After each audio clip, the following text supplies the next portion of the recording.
Hello, and welcome back to Grave Whispers. Before we begin, feel free to leave a comment and tell me where you're listening from. I love reading every single one. If you enjoy drifting into dark, chilling tales whispered straight from the grave, don't forget to like the video and subscribe to the channel. Turn on notifications so you never miss a new story. Now, get comfortable. Dim the lights if you dare. Relax your mind. Let the outside world fade away. And let's begin. Story 1, he had always known he was meant for the stage. Not for the drains. Not for the dark brick tunnels beneath the Stamford Theater District. Not for the black water that carried cigarette butts, wet newspapers, dead rats, and discarded ticket stubs past his feet. Not for the stink of sewage and old rot. Not for the cold stone walls that dripped when it rained and sweated when the city above grew warm. He was meant for light. He was meant for music. He was meant for a crowd holding its breath as he stepped forward and became something beautiful. He did not know where this belief had come from. He had no memory of a mother whispering it to him. No memory of a father placing a hand on his shoulder. No memory of anyone telling him he could be more than what he was. As far back as his mind could reach, there had only been the tunnels, the water, and the sounds of the city moving overhead. But the belief was there anyway. It lived inside him like a small flame. Above him, the city had another life, a brighter life. Every night, when the theater district woke, he listened from the drains. Wheels hissed over wet streets. Heels tapped against pavement. Men laughed. Women spoke in voices that floated like music even when they were only talking.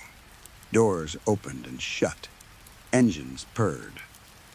Perfume drifted down through the cracks in the street, mixing for a moment with the sewer stink before vanishing. At 9 sharp, the big metal boxes arrived above the curb. Cars, he knew. He had learned the word from listening. He had learned many words that way, collecting them from the mouths of people who never knew he was there. A car would stop. A door would open. One slender limb would touch the pavement, then another. Shoes would shine under the lamps. A figure would step out, beautiful in ways that seemed impossible to him.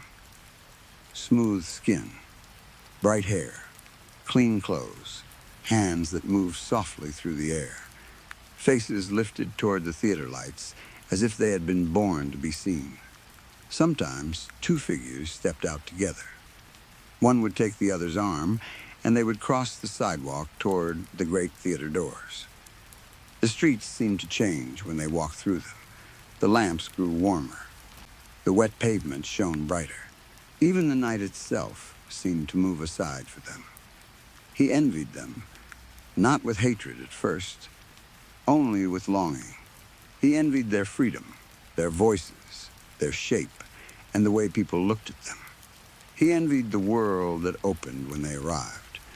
Perfume, laughter, polished shoes, applause leaking through open doors, the soft rustle of dresses and coats, the heavy velvet darkness inside the theater. For a while, watching from below was enough. He would press his fingers through the holes of the iron drain cover and stare at the world above. He watched feet pass by. He watched cigarettes fall and glow for a few seconds before rain put them out. He watched shadows cross the curb. He listened to people talk about the shows. She was wonderful tonight. Did you hear that final note? I cried when he dropped to his knees. Best performance in the city. The words filled him with hunger. Not the hunger of the stomach, though he knew that too. This was deeper. A hunger to be part of the thing they praised. To step into the place where all eyes turned one way. To become the reason people whispered afterward. Eventually, watching was not enough. One night, after the street above had gone quiet, he reached up and pushed against the heavy iron cover. At first, it did not move. The street held it tightly. It was round, thick, and stubborn. He pushed until his arms shook, until dirty water ran down his face and into his mouth. Nothing. But he kept trying. Night after night, he learned where to place his fingers. He learned how to twist, how to push from one side, how to make the metal grind just enough to create a gap. The first time he moved it, the sound echoed down the tunnel so loudly that he dropped back into the water and hid for hours. No one came. The next night, he tried again. Soon, he could open it wide enough to pull himself out. The street was colder than he expected. Cleaner, too, though only compared to the tunnels. He crawled over the curb and crouched in the shadow between two buildings, trembling with fear and wonder. The sky above was huge. It made him dizzy. The lights hurt his eyes. The air smelled like rain, smoke, perfume, and something sweet from a bakery several streets away. He should have run back underground. Instead, he followed the theater. He found a way inside through old service passages, hidden grates, and narrow metal spaces where no one looked. He moved through walls, crawl spaces, and rusted ladders until he discovered a passage above the balcony. It was narrow, hot, and full of dust, but there were small gaps where he could see the stage below. From there, he watched. The first time he saw a play, he thought he had found heaven. The actors moved through light as if the darkness had no power over them. They spoke, cried, laughed, loved, betrayed, died, and rose again when the curtain fell. Their hands told stories. Their faces turned toward the audience with pain so bright it made the people below lean forward. Their voices filled the theater and seemed to make the air itself tremble. He studied everything. The tilt of a head, the bend of a wrist, the way sorrow made shoulders fall, the way anger made a body grow larger, the way love softened the face. Most of all, he listened to the sounds they made. Words, songs, gasps, cries, laughter, human sounds, beautiful sounds, sounds people were born knowing how to make. He tried to copy them in the tunnels afterward. At first, what came from him was ugly, a wet scrape, a cracked breath, a low groan that frightened rats from the walls. But he practiced. He listened, remembered, and tried again. Over time, he learned shape. He learned rhythm. He learned that some sounds belonged in the throat, some in the mouth, some in the chest. He was meant for the stage. He knew it more strongly with every performance. There was only one problem. He needed a proper costume first. The creatures, above all, wore costumes. He had watched enough theater to understand that. A poor man could become a king with the right coat. A servant could become a hero with the right sword. A plain woman could become a goddess beneath the lights. The body was only the beginning. The right costume changed everything. He looked down at himself in the black water and hated what he saw. His skin was wrong, pale in some places, gray in others, cracked and rough from the tunnels. His limbs were uneven. His hands were dry and dark-nailed. His face, reflected in the moving sewage, never stayed clear for long. But he knew enough to understand why people screamed when they saw rats. The world above loved beauty, and he did not have it. Not yet. He only had to find it.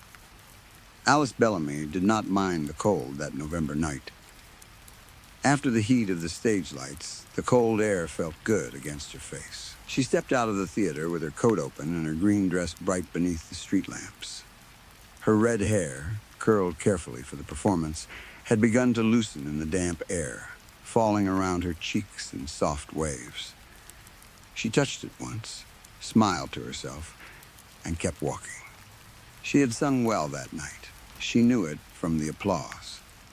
Not polite applause, not the kind audiences gave because they were expected to. This had been real. The men had stood before the final note had fully faded. The women had risen a second later. The sound had rolled toward her like warm water. For a few minutes, she had stood on the stage and felt like the whole city belonged to her. She loved that feeling. She had worked hard for it, too hard to feel ashamed of enjoying it. A few blocks home was nothing. She had walked later than this before. The theater district could be rough around the edges, but Alice knew how to carry herself. Head high, shoulders back. Walk as if the street is yours, and most men will hesitate before trying to take it. Her heels clicked against the wet pavement. A few puddles reflected the lamps in broken yellow shapes. Somewhere behind her, people were still leaving the theater, laughing and calling for cars. Soon those sounds faded, swallowed by distance and the damp night. Alice thought about home. She could already picture it. Shoes off by the door. Coat tossed over a chair. A cigarette between her fingers. A glass of Bordeaux. Maybe two. She might even call that young man from last week, the one who looked at her like she was impossible. Star or not, a woman still had needs. Behind her, something clicked beneath a drain cover. Alice kept walking. The city was full of noises at night, especially after rain. Pipes shifted. Rats moved. Water dripped into places where it should not. There were always rats after rain. Then, something breathed in. It was slow and deep, drawn through the mouth, like someone preparing to sing. Alice stopped. She turned, expecting to see a fan lingering too long after the show, or one of the chorus girls hurrying to catch up. The street behind her was empty. Only the wet pavement, the dim lamps, the dark mouths of alleys. She stood still, listening. Alice had dealt with unwanted attention before. Men who followed women usually wanted to be noticed. They wanted the little gasp, the glance over the shoulder, the proof that they had made someone afraid. They wanted power, and power needed an audience. This felt different. Whoever was behind her did not want to be seen. She began walking again, faster this time, though she tried not to look frightened. Her hand moved to close her coat. The cold no longer felt refreshing. Every few steps, the urge to look back returned. She resisted. The city still made its usual sounds, but now each one seemed to come from behind her. A drip, a scrape, a soft shift of weight over wet stone. Then metal scrape nearby. Close, too close. Alice ran. She forgot the cigarette, the wine, the couch, and the young man from last week. Her breath burst out white in the cold. Her heels struck the pavement unevenly. One shoe came loose, twisting her ankle slightly. She kicked it off and kept running. She had spent weeks saving for those shoes, but they would do her no good if she was dead. The other heel slipped off a few steps later and vanished behind her. Now she could hear it. Something followed, not footsteps. Something lower, something fast and uneven, moving over the wet pavement with a sound like hands slapping stone. Her apartment building came into view at the end of the street, just a little farther. A few more seconds, and she would be inside. Safe, she would lock the door, call the police, never walk home alone again. No more late nights, no more shortcuts, no more pretending she was not afraid. Her bare foot struck the edge of a puddle. The street tilted. Alice Bellamy fell hard. Her head hit the pavement with a crack that echoed down the empty street. For a few seconds, she saw the theater lights reflected in the water beside her. They swam and split and turned to stars. Then the night took her. Captain Arthur Doyle had seen more gruesome cases than he cared to remember. After more than 20 years with the Stamford Police Department, very little could pull him from behind his desk anymore. His bad knee did not like stairs, cold weather, or long nights. His doctor did not like his blood sugar, his weight, or the way he treated every warning as if it were a suggestion meant for other men. His wife certainly did not like him going out to scenes when younger officers were perfectly capable of doing the work. But when the call came in from the theater district, Doyle knew he had to see it himself. The younger officer who phoned him had tried to sound steady and failed. "Captain," he had said, "you need to come." That was enough. Doyle adjusted his shirt before leaving the station. It felt tighter than he liked. He clipped his badge to his belt, grabbed his coat, and told himself he would hear his wife's complaints tomorrow if he lived long enough to answer the phone. By the time he reached the scene, the air had turned bitterly cold. The first snow of the season would not be far off. Police tape stretched across the mouth of the alley. Patrolmen stood near it in heavy silence, faces pale under the streetlights. At most scenes, there was room for dark jokes, small talk, some nervous little remark meant to keep fear away. Not here. Doyle ducked under the tape with a grunt. His knee popped. "Damn it," he muttered. Doctor was right. No one laughed. That told him more than anything. The medical examiner stood near a covered body and looked as if he wished he had chosen a different profession. "How bad is it?" Doyle asked. He heard the uncertainty in his own voice and hated it. "Bad," the examiner said. "Young woman. Early 20s, maybe, dressed for the stage. A young woman." Doyle hated cases like that. "Cause of death? Preliminary? Blunt force trauma to the head. Looks like she fell or was pushed." The other injuries came after. Doyle looked toward the sheet. "What other injuries?" The examiner did not answer right away. "You should see for yourself, sir." Doyle knelt with difficulty and pulled back the sheet. At first, his mind refused to make sense of what lay beneath it. The young woman had been beautiful once. That much was clear from what remained. Red hair, delicate bones, the torn remains of a green dress. But beauty had been taken from her with terrible force. Most of her skin was missing. Doyle had seen knife wounds, animal attacks, burn victims, and bodies left too long in summer heat. This was different. The cuts across her body were sloppy, as if whoever had done it had worked quickly and without proper tools. Long strips had been peeled away. Some areas had been hacked, others torn. He forced himself to look longer. Skinning a body took time. Even poor work took time. How had someone done this in an alley without being seen? How had they stayed long enough? Why had no one heard anything? The woman's throat had been opened too, but those cuts were different. Less rushed, more careful. Doyle leaned closer, frowning. The injury beneath her jaw did not match the rest. It was not just violence. It looked like someone had removed something on purpose. He did not understand why. For the first time in years, Captain Arthur Doyle had the uncomfortable feeling that he was looking at something he did not know how to name. The man had beautiful legs, long and straight beneath dark trousers, made for balance, for turning, for crossing a stage beneath golden light. His hands were beautiful too. Strong hands. Human hands. Hands that could rise toward an audience, tremble with sorrow, or press dramatically against the heart. He could not wait to try them out. The man lay motionless on the floor of the narrow room below the theater. He had been easy to find, easier than the woman. A stagehand, perhaps, or a dancer who had stayed too late.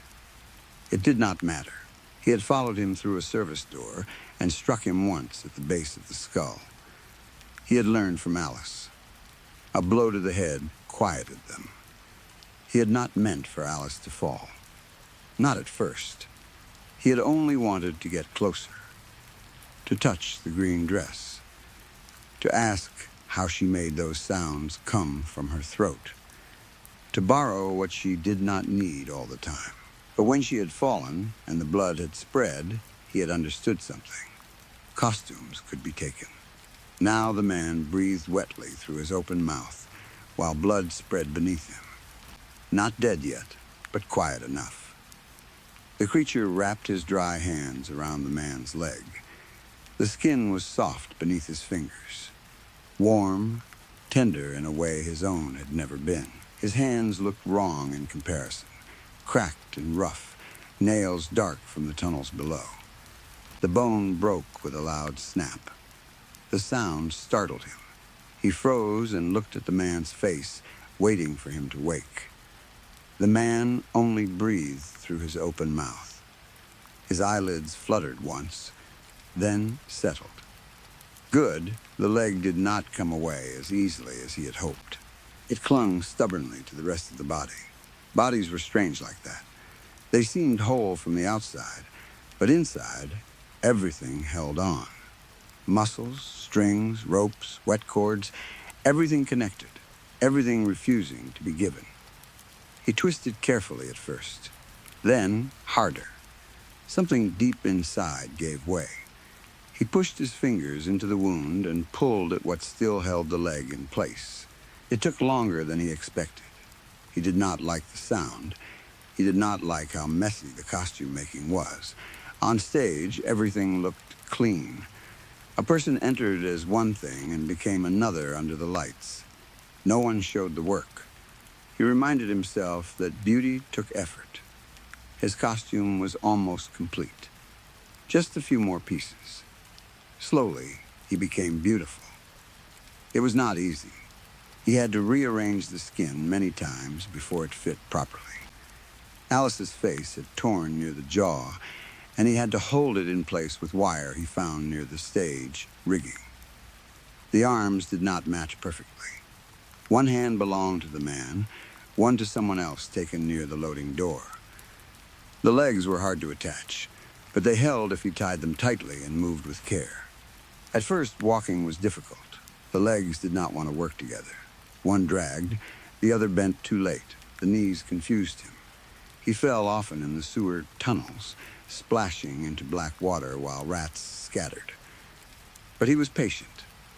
Performers practiced. He knew that from watching. So he practiced. He walked the tunnels until he could cross them without falling. Then he practiced turning, then jumping, then bowing, then dancing, or something close to dancing.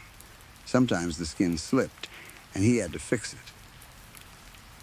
Sometimes one of the borrowed fingers twitched long after it should have stopped. Sometimes Alice's face slid to one side, and he had to press it back into place. But even in the reflection of the dark sewage, he could see the miracle taking shape. He was no longer only the thing from below.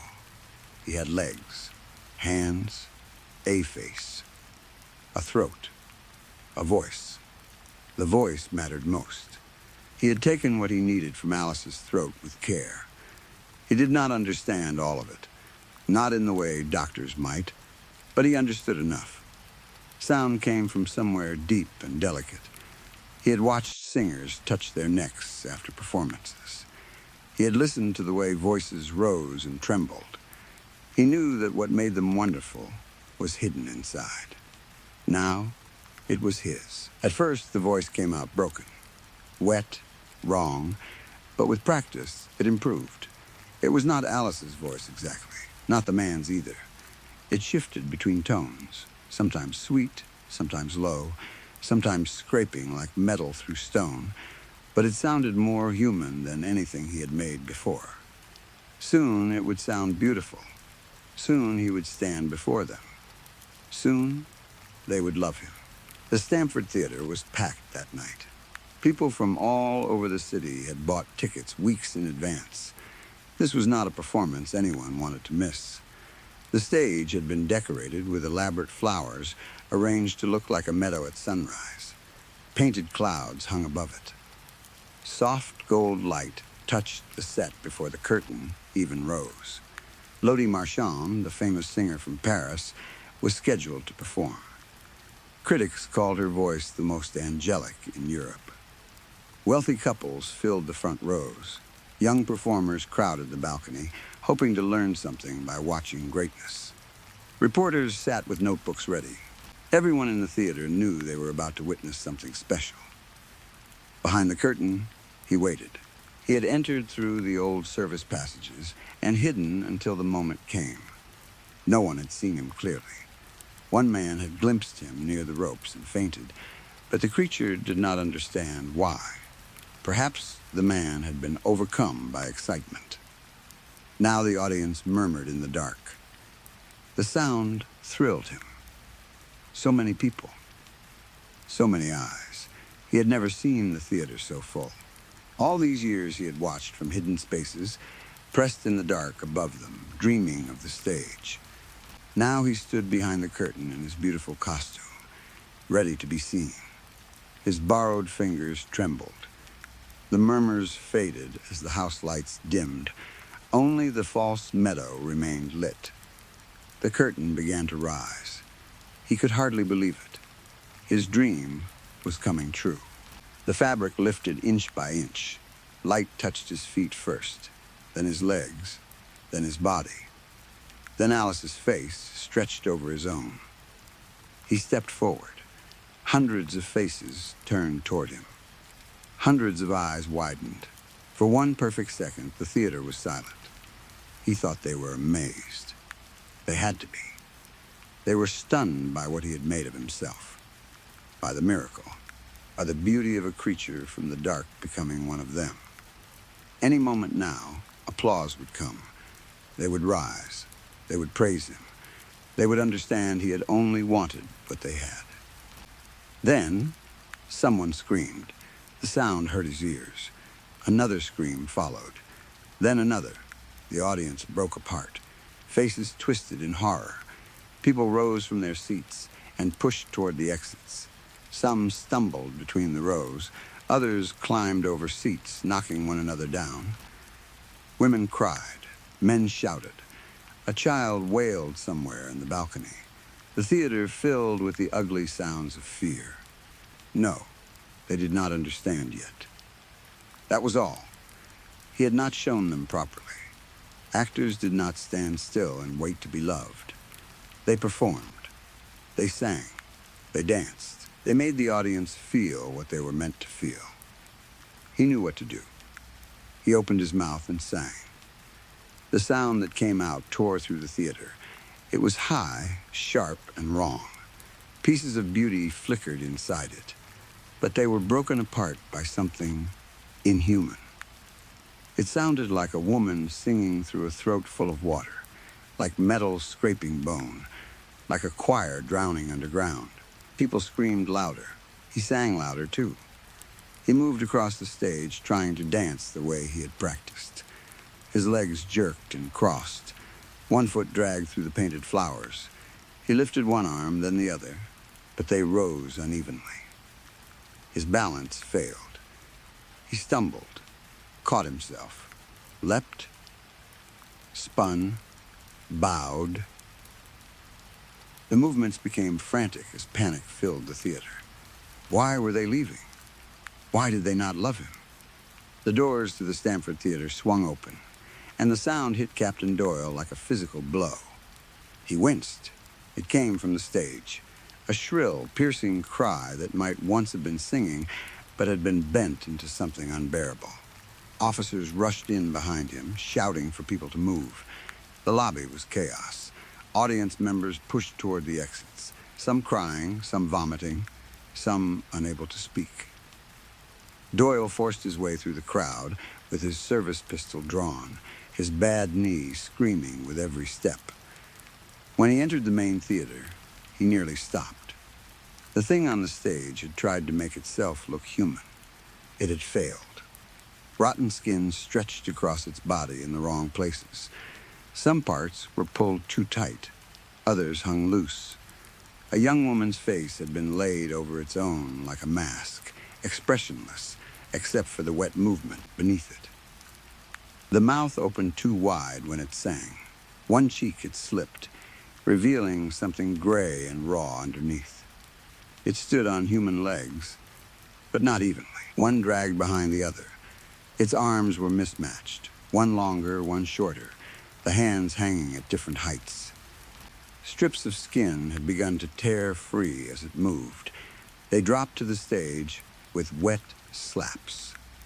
It seemed to believe it was graceful. That was the worst part. It jerked and leapt across the stage in a terrible imitation of dance. It tried again and again to find balance, to turn its face toward the light, to raise its hands the way actors did. The longer Doyle watched, the more desperate it became. "Stop!" Doyle shouted, raising his pistol fully. "Put your hands up." The creature turned toward him. For one terrible moment, Doyle saw its eyes. Not Alice Bellamy's eyes. Not the eyes of whatever poor man it had taken next. Its own eyes. Small, dark, and wet beneath the slipping mask. And inside them he saw something almost human. Not cruelty. Not rage. Desperation, the creature took one step toward him. Then another. Doyle fired 3 times. All 3 shots hit. The creature dropped to its knees. The song broke apart into a wet gasp. Something dark spilled from its body and spread over the painted meadow. Its borrowed hands shook. Alice's face slid farther down, hanging crooked from the wire. Doyle moved closer slowly, pistol still raised. The theater around them emptied into chaos, but the stage felt suddenly quiet. The creature looked up at him. Its mouth trembled under the slipping mask.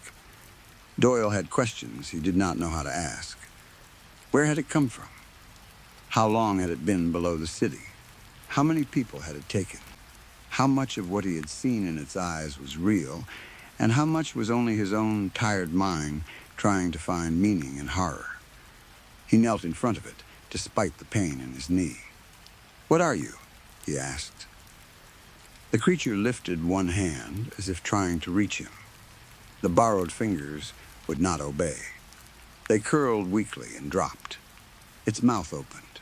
The voice that came out was small now, broken, almost childlike beneath the ruin.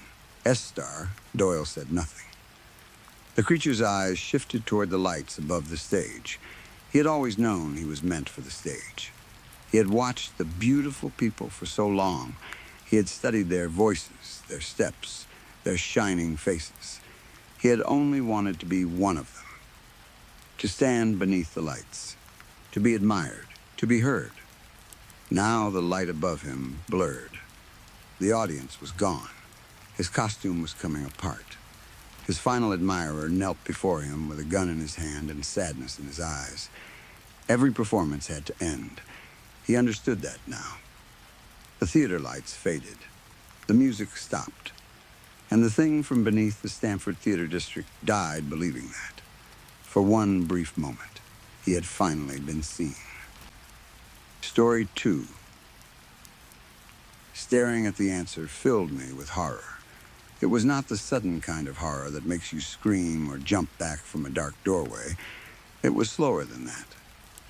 Colder, it settled into my stomach and stayed there, heavy and sour, like I had swallowed a stone. For years, I had wanted to know the truth.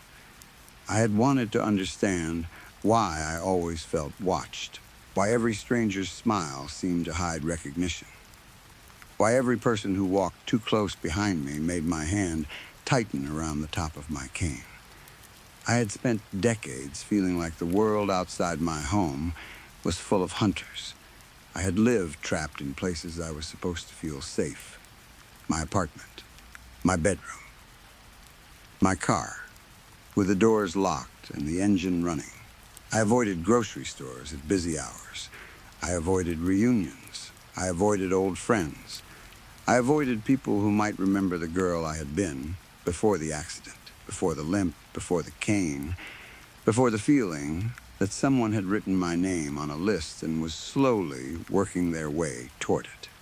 And now, finally, the answer sat in front of me. The roller skate scalping of '95.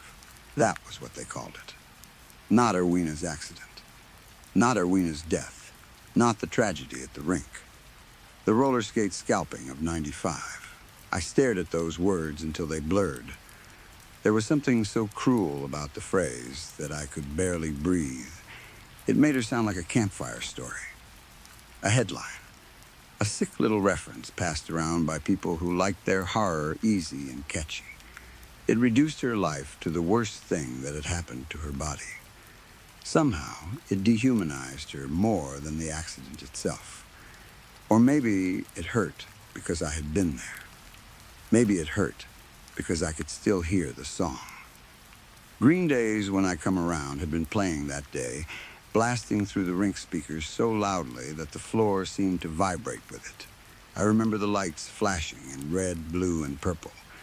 I remember the smell of popcorn, old carpet, floor wax, sweat, and cheap soda.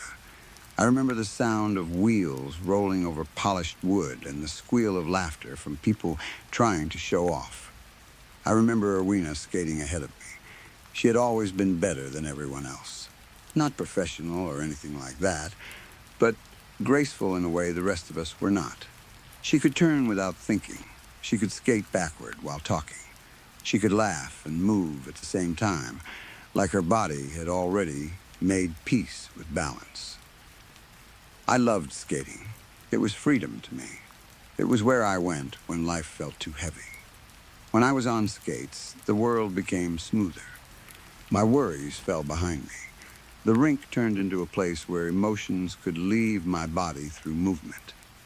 I was not pretty, not popular, not confident, but on skates I could almost pretend I was weightless. Then Erwina fell.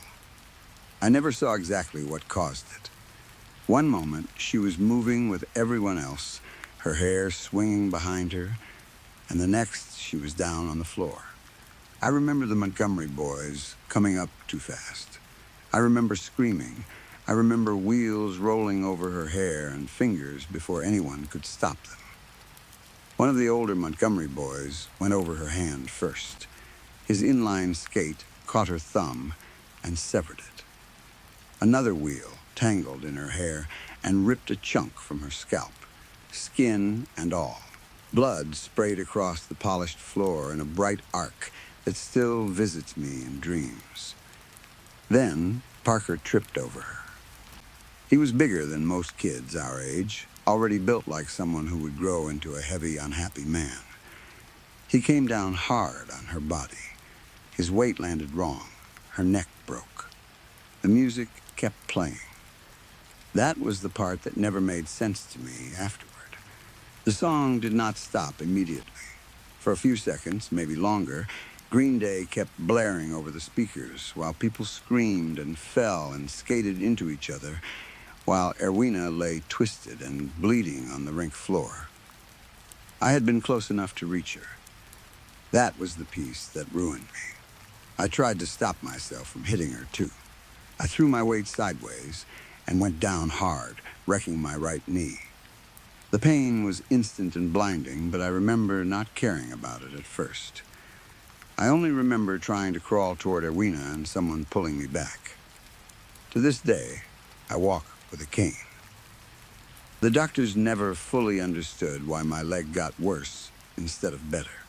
It healed poorly, then weakened, then settled into a lifetime of pain.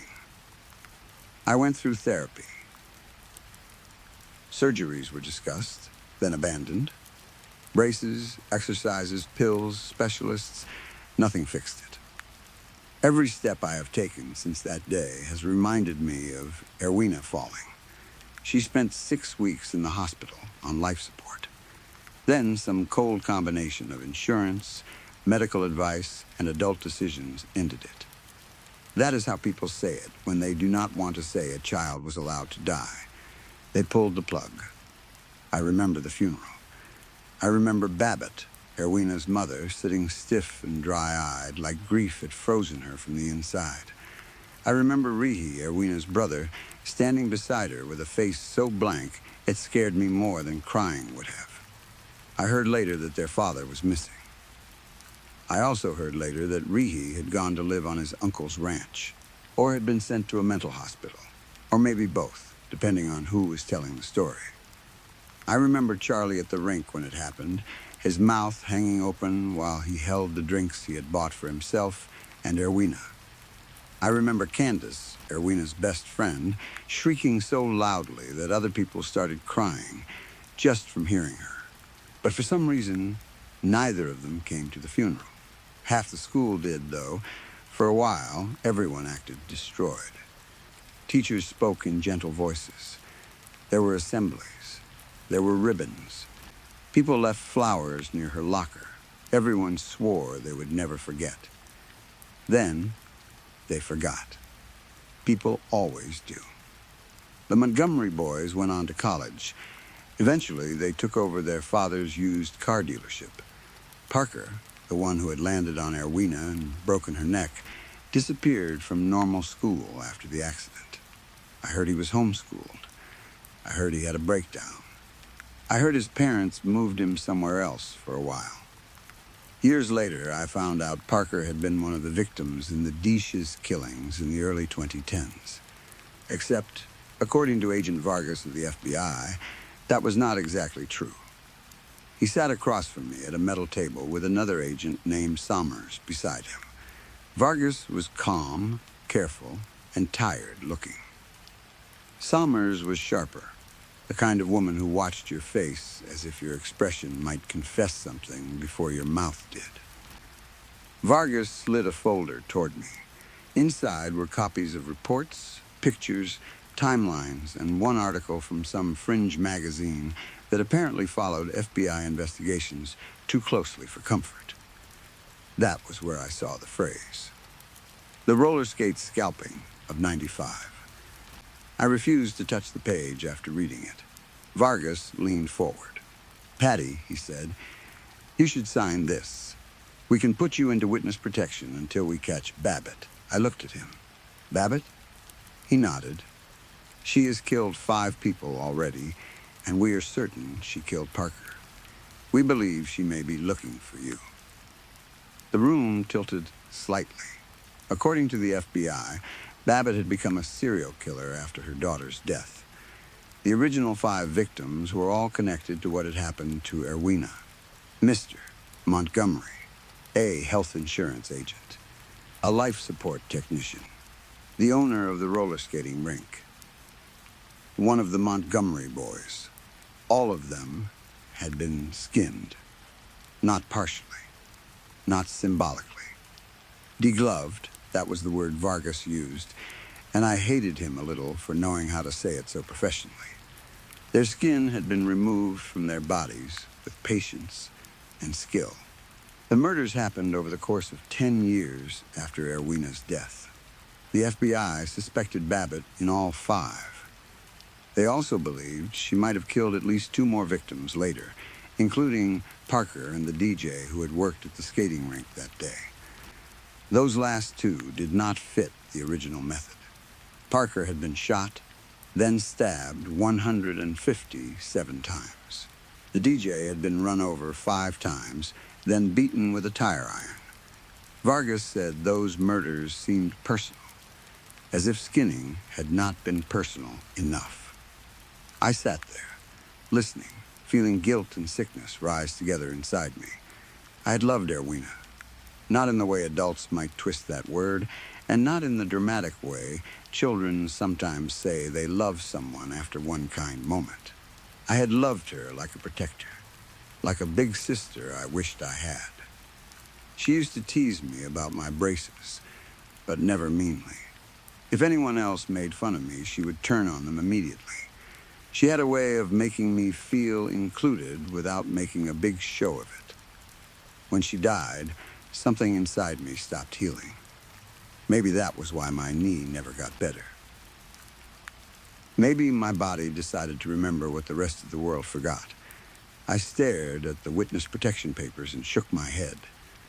No. Agent Sommers leaned slightly closer. "You understand what we're telling you, right?" "I understand. You may be one of her targets." I looked down at the article again. The words were still there. The roller skate scalping of '95. "If I sign this," I said, my voice shaking, "it feels like I'm agreeing to call it that." Vargas frowned. "Call what that? What happened to her?" I tapped the page without touching the words directly. "Where did you even find this?" "It's from a fringe magazine that follows FBI investigations," Sommers said. "You would be surprised. They sometimes have insight into our cases. You read this? The two agents glanced at each other. It was quick, but I saw it. A look that said, "She has us there." I let out a hard, ugly little laugh and pushed myself to my feet. My leg nearly gave out.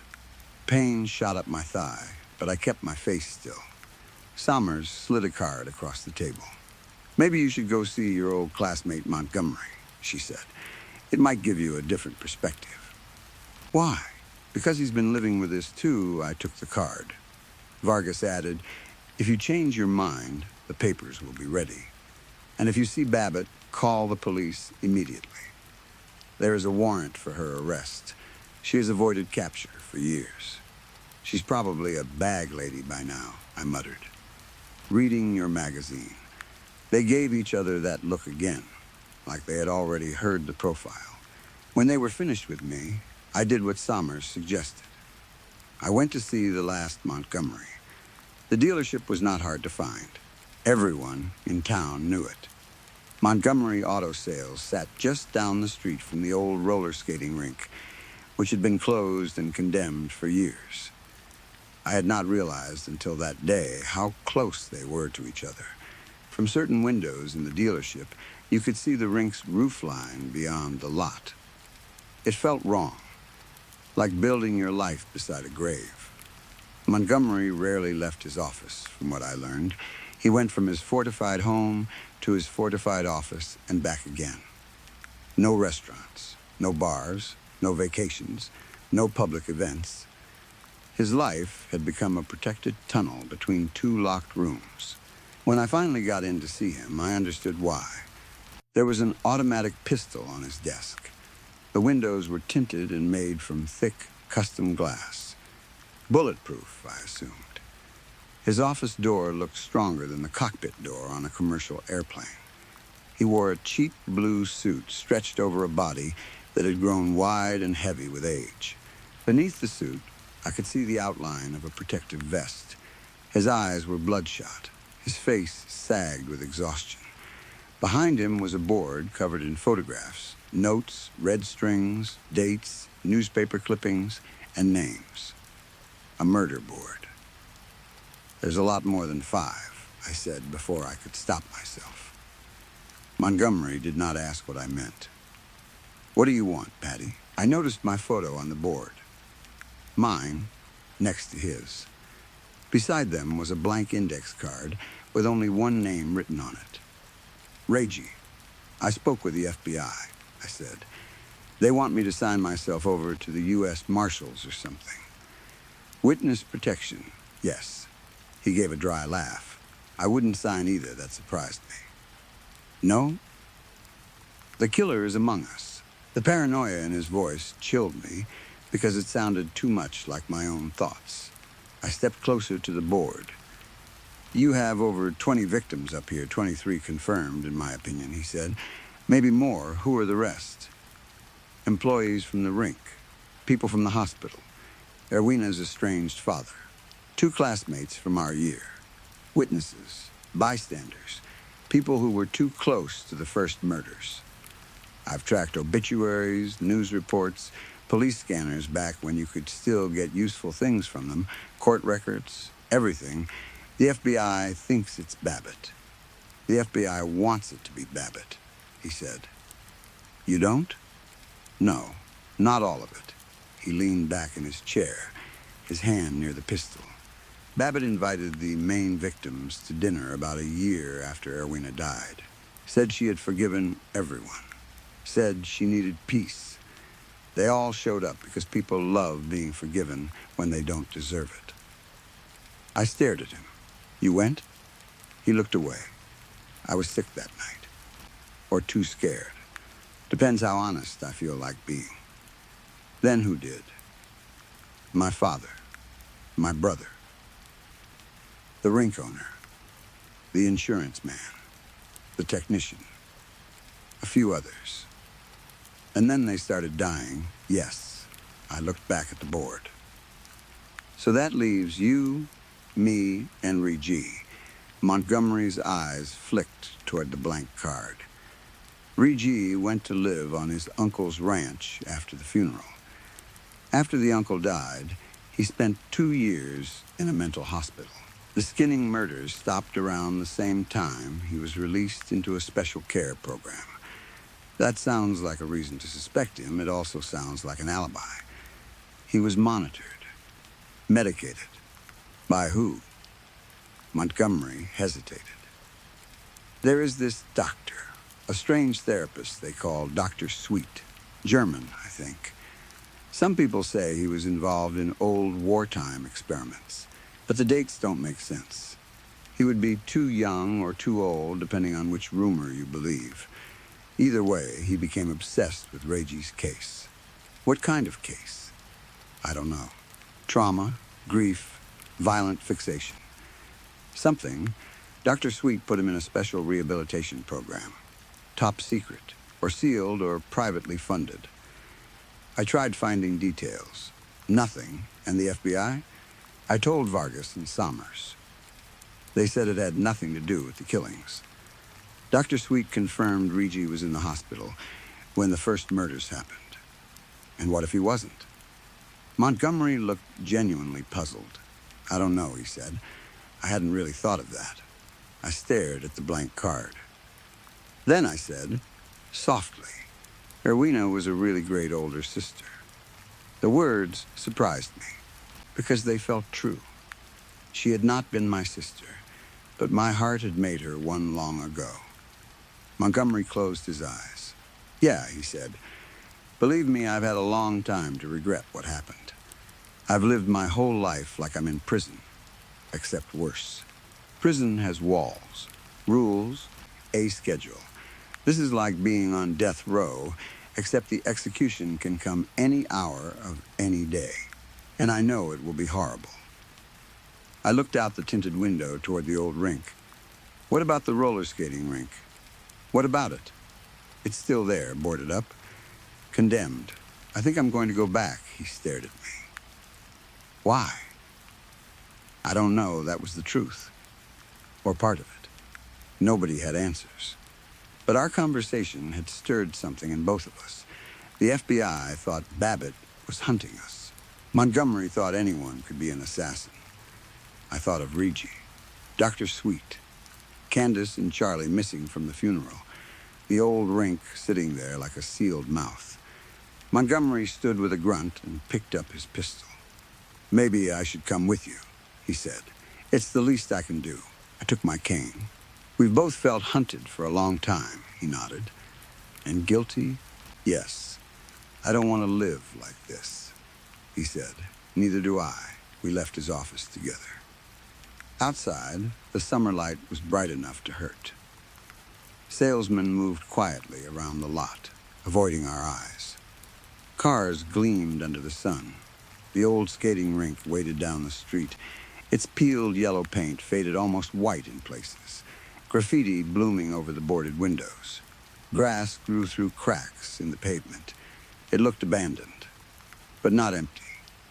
We crossed the distance slowly because of my leg, and because Montgomery kept scanning every roof, car, and alley like he expected a bullet from the sky. At the rink, one of the side doors had been partially broken open. Boards had been kicked inward. Montgomery crouched and crawled through first. Getting in after him was harder for me. I had to lower myself carefully, drag my bad leg through, and nearly lost my cane in the gap. Inside, the air smelled of dust, mildew, old wood, and something else beneath it. Something sweet and rotten. Should have brought a flashlight, Montgomery muttered, coughing. The rink was dark. Only a few thin lines of sunlight slipped through cracks in the boards. The old carpeted walls were stained. The snack bar counter sagged. The skate rental area stood empty except for broken shelves and scattered shoes. Then we heard movement. A soft rolling sound. Wheels on wood. I called out. No one answered. Montgomery raised his pistol. We rounded the corner near the main rink floor and found the shrine. I stopped breathing. Human skins had been stretched and hung to form an enclosure. More than 5. Far more. They had dried in different colors and textures, some pale, some brown, some gray, some darkened with age. They formed walls around a central altar made from stacked boards, candles, and old skate parts. At the center were photographs of Erwina, school photos, family photos, a picture of her at the rink, one from the funeral program. Candles burned beneath them. Fresh candles. Holy shit, I whispered. Montgomery lifted the gun, but before he could switch off the safety, someone came rolling out of the darkness on skates. Fast, a metal pipe struck the side of his head. He dropped hard. The pistol clattered across the floor. I screamed and tried to move, but my cane slipped from my hand. Panic took over. I hobbled backward, then turned and fled toward the back of the rink because the attacker stood between me and the entrance. The gun was picked up. I heard it click. Then thunder flashed in the dark. A shot struck somewhere near me and ricocheted off metal. Another hit the wall. I ducked behind the skate counter, sobbing, dragging myself along as fast as my bad leg allowed. There was no way I could outrun anyone, not on foot. My hands scraped blindly through dust and trash. Then my fingers caught on laces. Skates, a pair of old roller skates, sat beneath the counter. I almost laughed from terror. I pulled off my shoes with shaking hands and forced my feet into the skates. They fit perfectly, exactly my size. Behind me, someone cackled. The sound was high, broken, and almost joyful. I heard rolling. Then another set of wheels. There were 2 of them. They moved through the darkness together, circling, searching. One dragged the pipe along the floor. The other breathed in sharp, excited bursts. Far away, through the boarded walls, I heard sirens. Police, someone must have reported the gunshots. If I could get outside, I might live. I stood shakily. For the first time in decades, my bad knee did not hurt. I pushed off. The skates rolled, slowly at first. Then faster. The old rink floor remembered me. Or I remembered it. Behind me, the killers heard the wheels and closed in. The gun clicked empty. A moment later, it was thrown and went spinning past me through the dark. I picked up speed. I could see Erwina then. Not really. Not as a ghost standing in front of me. More like a memory so bright it became almost physical. Her smile. Her teasing voice. The way she used to joke about my braces and then defend me if anyone else tried. I knew, somehow, that she was with me. I bent lower and went faster. The exit was ahead. So was the step down near the broken side door. I remembered exactly where it was. At the last second, I jumped. My body lowered. My wheels cleared the step. Momentum carried me through the opening and out into the parking lot. Behind me, both killers missed it. They hit the step wrong and crashed hard inside, their weapons clanging across the floor. Police cars skidded into the lot. Officers shouted. I rolled to the side with my hands raised. "Don't shoot," I screamed. "There are 2 killers inside." They yelled at me to get on the ground. I dropped as best I could, skates sliding under me. Then the broken door moved.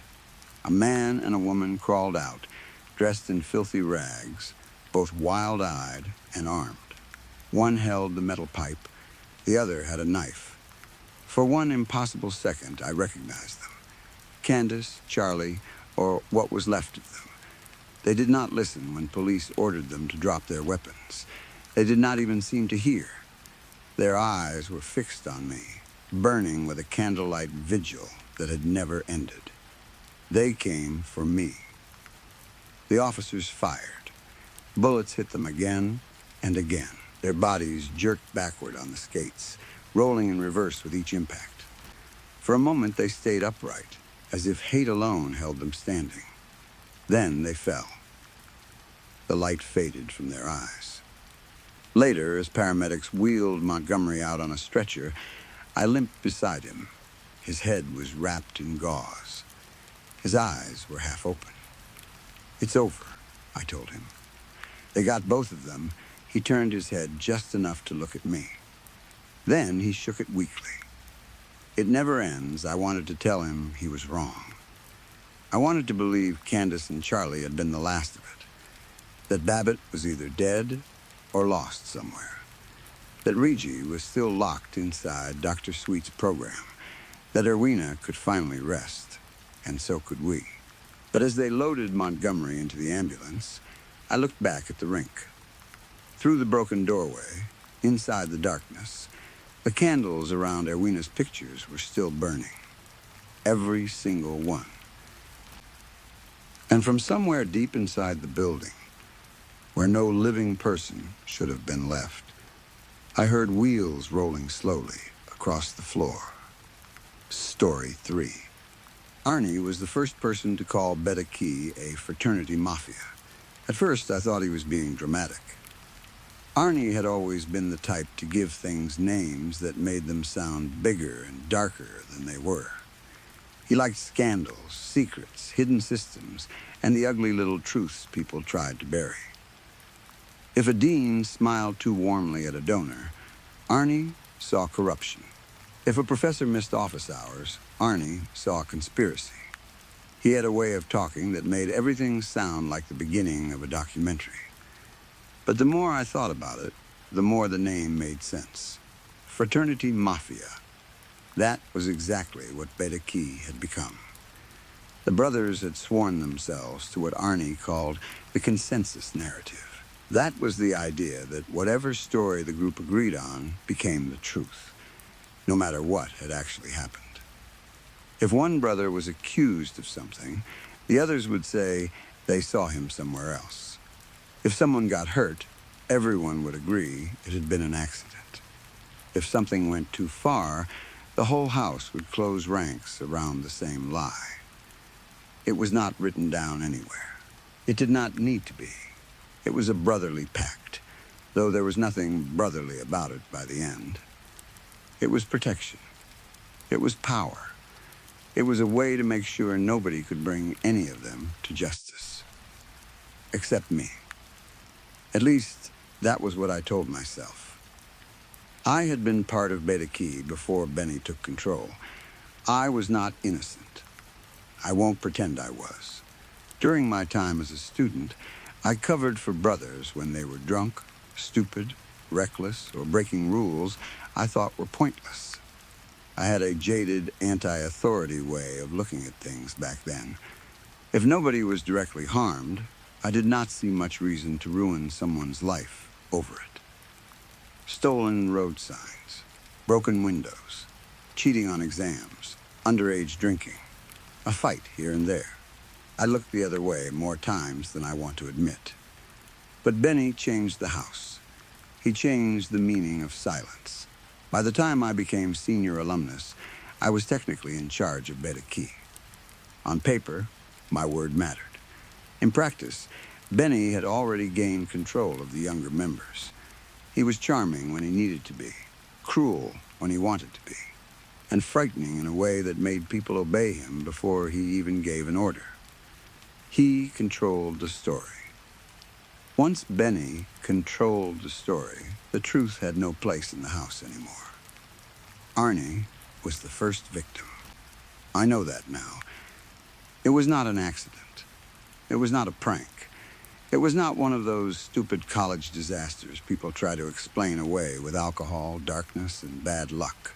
What happened to Arnie was planned. It was punishment, a reprisal.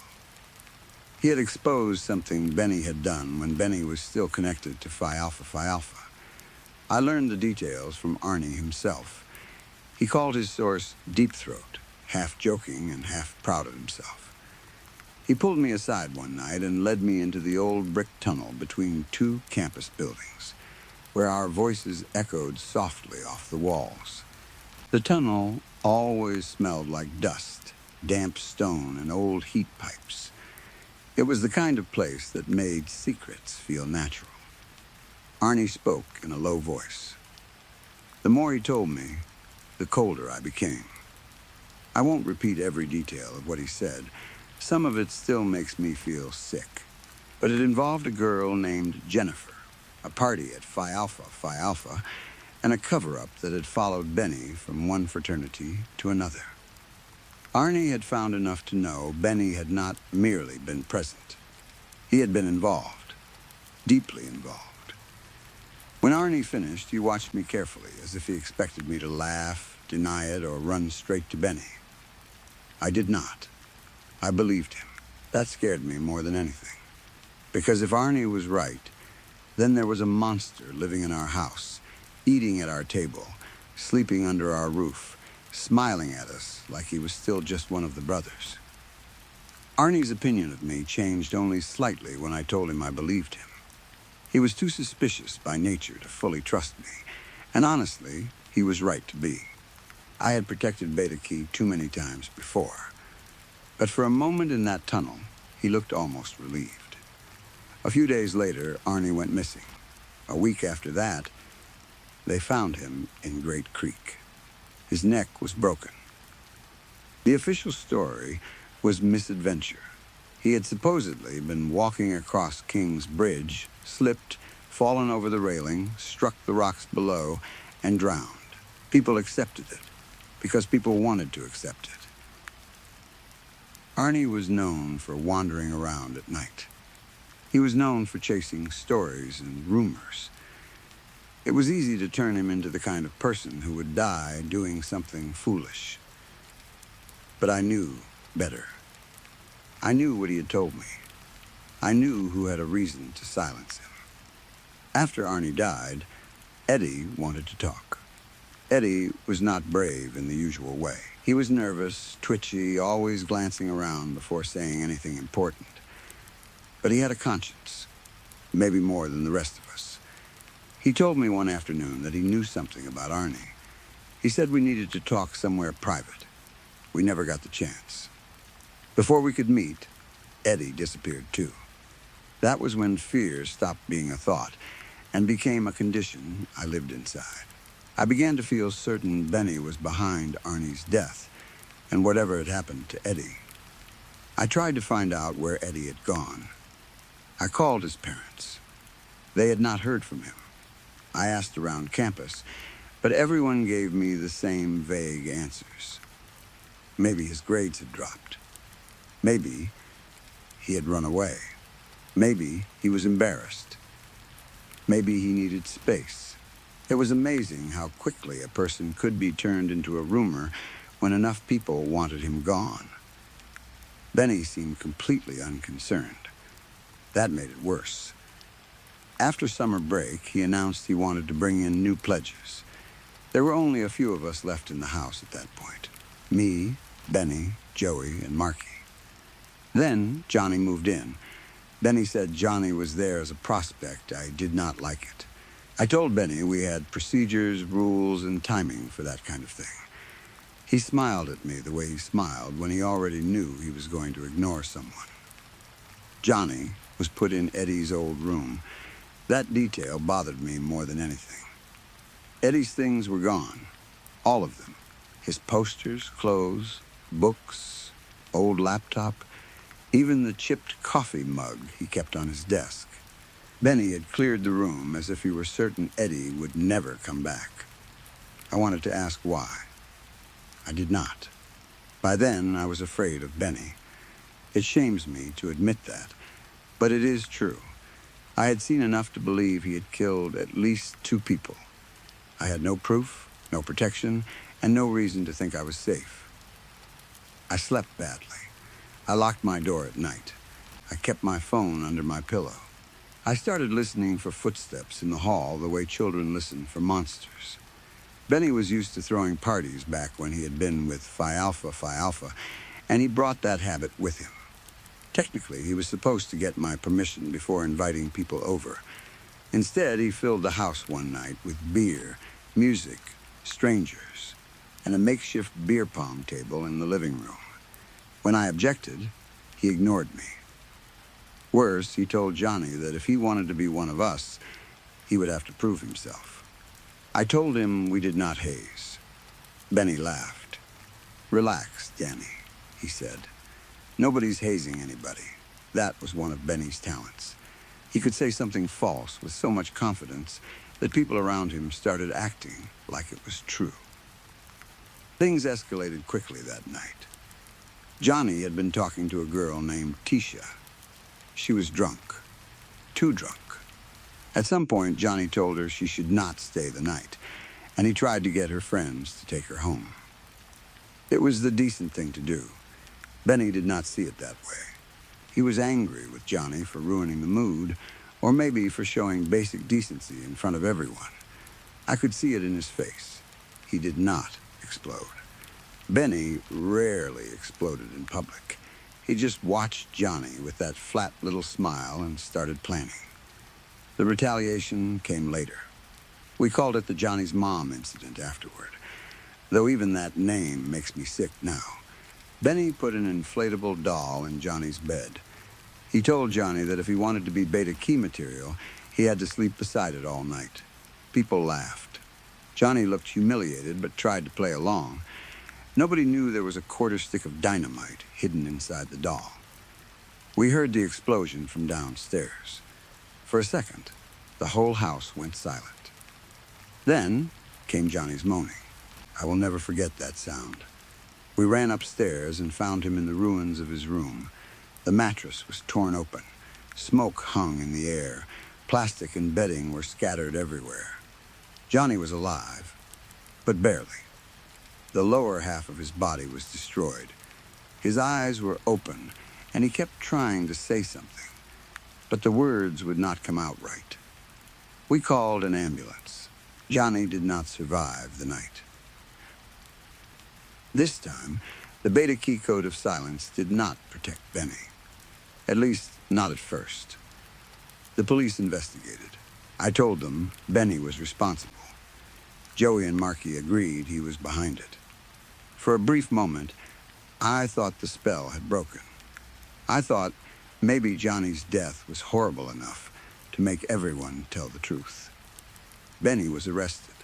Before the next semester properly started, he had already been acquitted. Joey and Marky refused to testify. They said they had been drunk. They said they had not seen Benny do anything. They said maybe someone else had planted the dynamite as a joke. I had not personally seen Benny place it in the doll, so my accusation was not enough. Benny walked. When he returned to the house, he was different. Before, he had been dangerous but controlled. After the trial, something darker settled over him. He did not need to pretend as much anymore. He knew what he could survive. He knew the others were afraid. He knew I had tried to put him away. And he knew I had failed. I became certain I was next. Still, I could not let Eddie go.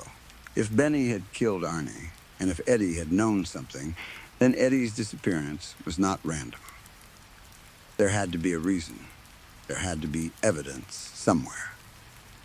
I kept asking questions quietly. I talked to people who knew Eddie. I checked old messages. I tried to track his last movements. Benny had gotten rid of all Eddie's things, but Joey eventually told me there was something he had not found. Eddie wrote something, Joey said one night, barely looking at me. Put it in an envelope. Had your name on it, Danny. My stomach turned. Where is it? Joey shook his head. I don't know. He said he was going to mail it if anything happened. A week after school started again, I got a call from my sister, Freda. Freda was my only living relative and my emergency contact. She sounded nervous before she even explained why she was calling. She had gone through some of my mail, she said. I snapped at her at first, asking why she would do that. Then she told me she had found a letter addressed to me. From Eddie. My blood went cold. I told her not to open it. She had already read it. I sat down slowly while she described what Eddie had written. His confession came out in pieces through her shaking voice. Eddie had known about Arnie. He wrote that Benny had promised he was only going to scare him. Benny wanted Arnie to stop talking about the Jennifer incident from Phi Alpha Phi Alpha. He wanted to frighten him into silence. But on King's Bridge, Benny had pushed Arnie over the railing. Eddie had seen enough to know. He had also written that during a confrontation afterward, Benny mentioned buried evidence. Eddie did not know exactly what it was, but he believed it was hidden somewhere in the woods behind campus. He said he was going to look for it. Then the letter ended. There was no dramatic final line, no perfect clue. Just fear, guilt, and the sense that Eddie knew he was running out of time. I told Freda to keep the letter safe. Then I sat in my room for a long time, listening to Benny move around downstairs. That night, I decided to search the woods. I was terrified to be seen leaving, so I waited until the house was quiet. I dressed in dark clothes, grabbed a flashlight, and slipped out through the back. The campus woods were thick behind the old athletic field, threaded with narrow trails students used during the day and avoided at night. I walked for hours. My flashlight swept over trees, roots, rocks, beer cans, old fire pits, and damp leaves. Every snapped twig made me freeze. Every movement in the brush sounded like footsteps. I searched near fallen logs, under exposed roots, around old stone markers, anywhere something could have been buried. I found nothing. Near dawn, exhausted and ready to give up, I saw another light in the woods. I switched mine off immediately and crouched behind a tree. A figure moved along the trail with a flashlight pointed at the ground. Even before I could see his face, I knew it was Benny. He walked with purpose, not wandering, not searching blindly. He knew where he was going. I followed at a distance, placing my feet carefully, trying to match my steps to his so any sound I made would be hidden under his. My heart pounded so loudly, I was sure he would hear it. More than once, he stopped and looked around. Each time, I froze, hardly breathing. Then, he left the path. He moved toward a small clearing near a moss-covered cairn. The place was hidden, unless you knew it was there. Benny crouched beside a mound of disturbed earth and checked it with his light. He looked around once more, then turned and left. I waited until his light disappeared completely. Then I entered the clearing. The mound was shallow and uneven.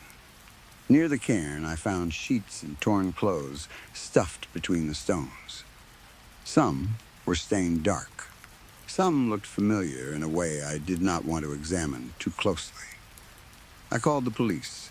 When they arrived, I told them everything. Arnie, Eddie, the letter, Benny's connection to Phi Alpha, Jennifer, the bridge, the buried evidence. I told them Benny had unknowingly led me to the site while checking to make sure it was still undisturbed. Then I stood there and watched them dig. They found Eddie in the shallow grave. I thought I was prepared for it. I was not. Seeing the police pull him from the ground broke something in me. Until then, part of me had still been pretending there might be another explanation. Maybe Eddie had run. Maybe he had hidden. Maybe he was alive somewhere and too afraid to come back. But there he was. Proof, evidence, a body. The terror I had carried for weeks finally shifted into something else. Not relief, exactly. Relief feels too clean. This was uglier, heavier. But for the first time in a long while, I believed Benny might not be able to talk his way out. They arrested him again that morning. He did not fight them. He only stared at me as they led him to the car. His eyes were murderous. He knew I had followed him. He knew I had found Eddie. He knew I was the one who had put him there. As they pushed his head down and placed him in the back seat, the first light of morning broke through the trees. The sun began to rise over the campus, touching the woods, the police cars, the torn earth, and the house Betty Key had become. For a moment, Everything looked almost peaceful, but I knew better. A house like ours does not become clean just because one monster is taken away. Some stains stay in the walls. Some stories stay buried. And even now, years later, when someone mentions brotherhood, loyalty, or protecting your own, I think of Benny's face in that police car. Then I think of Arnie in the creek, Johnny on that bed, Eddie in the ground. And I remember what Arnie called us, Fraternity Mafia. He had been right from the beginning. Story 4. Before I tell you what happened, I need to explain the layout of my room, because the room matters. It is very small, almost like a cupboard that someone decided to turn into a bedroom. It is the kind of room you find in a small house that does not have many bedrooms or much storage space. When I am lying in bed, there is a wall on my left covered with posters. In front of me is my window. To my right are my cupboard and a small stand. Behind me is an old spare door that leads to what used to be another cupboard, now filled with old clothes and things nobody really uses anymore. There is not much space to move around. Everything feels close. The bed, the walls, the cupboard, the window, the old door behind me. At night, when the lights are off, the room does not feel like a bedroom. It feels like a box, a tight, dark box where anything standing in the corners is much too close. The first part of this story happened back in 2014 when I was only 5 years old. I was in a children's hospital after surgery. I do not remember every detail perfectly because I was so young, but some parts are still clear in my mind. I remember the smell of the hospital, clean, cold, and sharp. I remember the nurses and doctors coming around, checking wounds, doing tests, speaking to my mom and trying to make me feel safe. I remember other children nearby.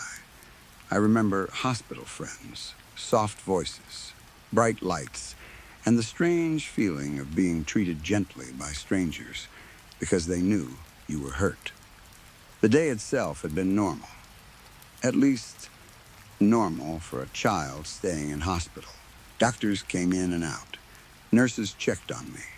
My mom stayed with me as much as she could. They cleaned some wounds and made sure everything was healing.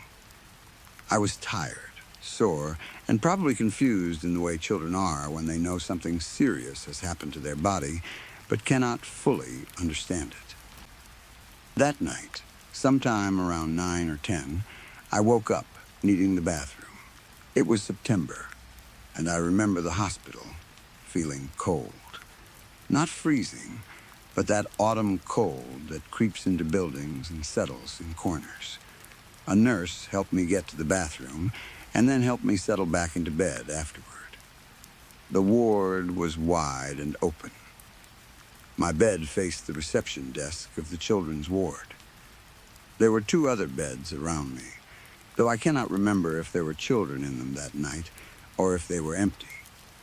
Past the reception desk, there was a long hallway. During the day, it did not seem like much, just another hospital hallway. But at night, it was different. It stayed dark most of the time, only lit if a child needed something or once morning came. Otherwise, it sat there like a black tunnel beyond the safe glow of the ward. After the nurse helped me back into bed, I could not sleep right away. I was 5 years old, and my sleep schedule had been ruined by the surgery, the pain, and the hospital routine. So I picked up a cartoon book and started reading to calm myself down. I remember holding the book close and looking at the pictures. For a few minutes, I felt almost normal. The ward was quiet. The reception desk was lit. The nurse was somewhere nearby. My mom was not there at that moment because she was staying in a motel about 30 minutes away. But I knew she would come back. Then I looked up. There was a shadow standing near the reception desk. It was close to the light, but not in it. It stood right beside the lit-up area where the darkness from the hallway met the glow from the nurse's station. It did not look like a normal shadow cast by furniture or a person passing by. It had a shape, a tall, still shape. It seemed to be watching me. It did not move at first. It did not speak. It did not breathe. I stared at it from my bed, unable to call out. I was from Ireland, and I know if I had told certain people about seeing something like that, they probably would have told me to pray or cast it away in the name of God. But I was 5. I did not really have strong religious beliefs. I did not know what I was supposed to do when something dark stood near a hospital desk and stared at me in the middle of the night. So I just sat there, frozen under my blanket. Then it began to move. It walked slowly from side to side near the reception desk, not like a normal person pacing, more like it was sliding through the edge of the light. Its arm lifted, and it pointed toward me. Not just toward me, toward the freshly bandaged cut on my chest. I remember looking down at my chest and then back at the shadow. My throat tightened. My body felt too heavy to move. It was pointing directly at the place where I had been cut open and stitched back together. Somehow, even at 5 years old, that felt deeply wrong. It felt like the shadow knew exactly where I had been hurt. Then it disappeared. It did not walk away. It did not fade slowly. One moment it was there, and then it was gone. The nurses eventually noticed I was upset. I do not know how long I sat there scared before they came over. They spoke softly to me and tried to calm me down. Since my mom was 30 minutes away at a motel, there was no point in calling her over just to get me to sleep for a few minutes. So one of the nurses sat with me. I remember them putting on a movie for me. I remember trying to focus on the screen while still glancing toward the dark hallway. But that was not the only time it happened. During the month I stayed in the hospital, I kept seeing it. Not every minute, not always clearly, but often enough that I began to dread nighttime.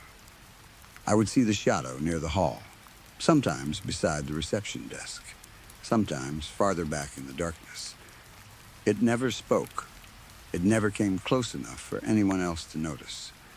But it watched me, and when it moved with that same slow side-to-side motion. I eventually went home. Years passed. For a long time, the shadows stopped. I grew up. I tried not to think about the hospital. I told myself I had been young, tired, in pain, and probably half asleep. Maybe it was just a child's imagination. Maybe it was a nurse standing somewhere, and my mind turned her into something else. Maybe it was my body reacting to surgery and stress. That explanation worked for a while. Now it is May 2026, and I am 17 years old. For years, I had no real encounters like the ones in the hospital. I moved into a new house with my parents and my 2 siblings about 5 years ago. At first, everything was normal. Nothing strange happened. No shadows, no figures, no voices. Just a new house and a normal life.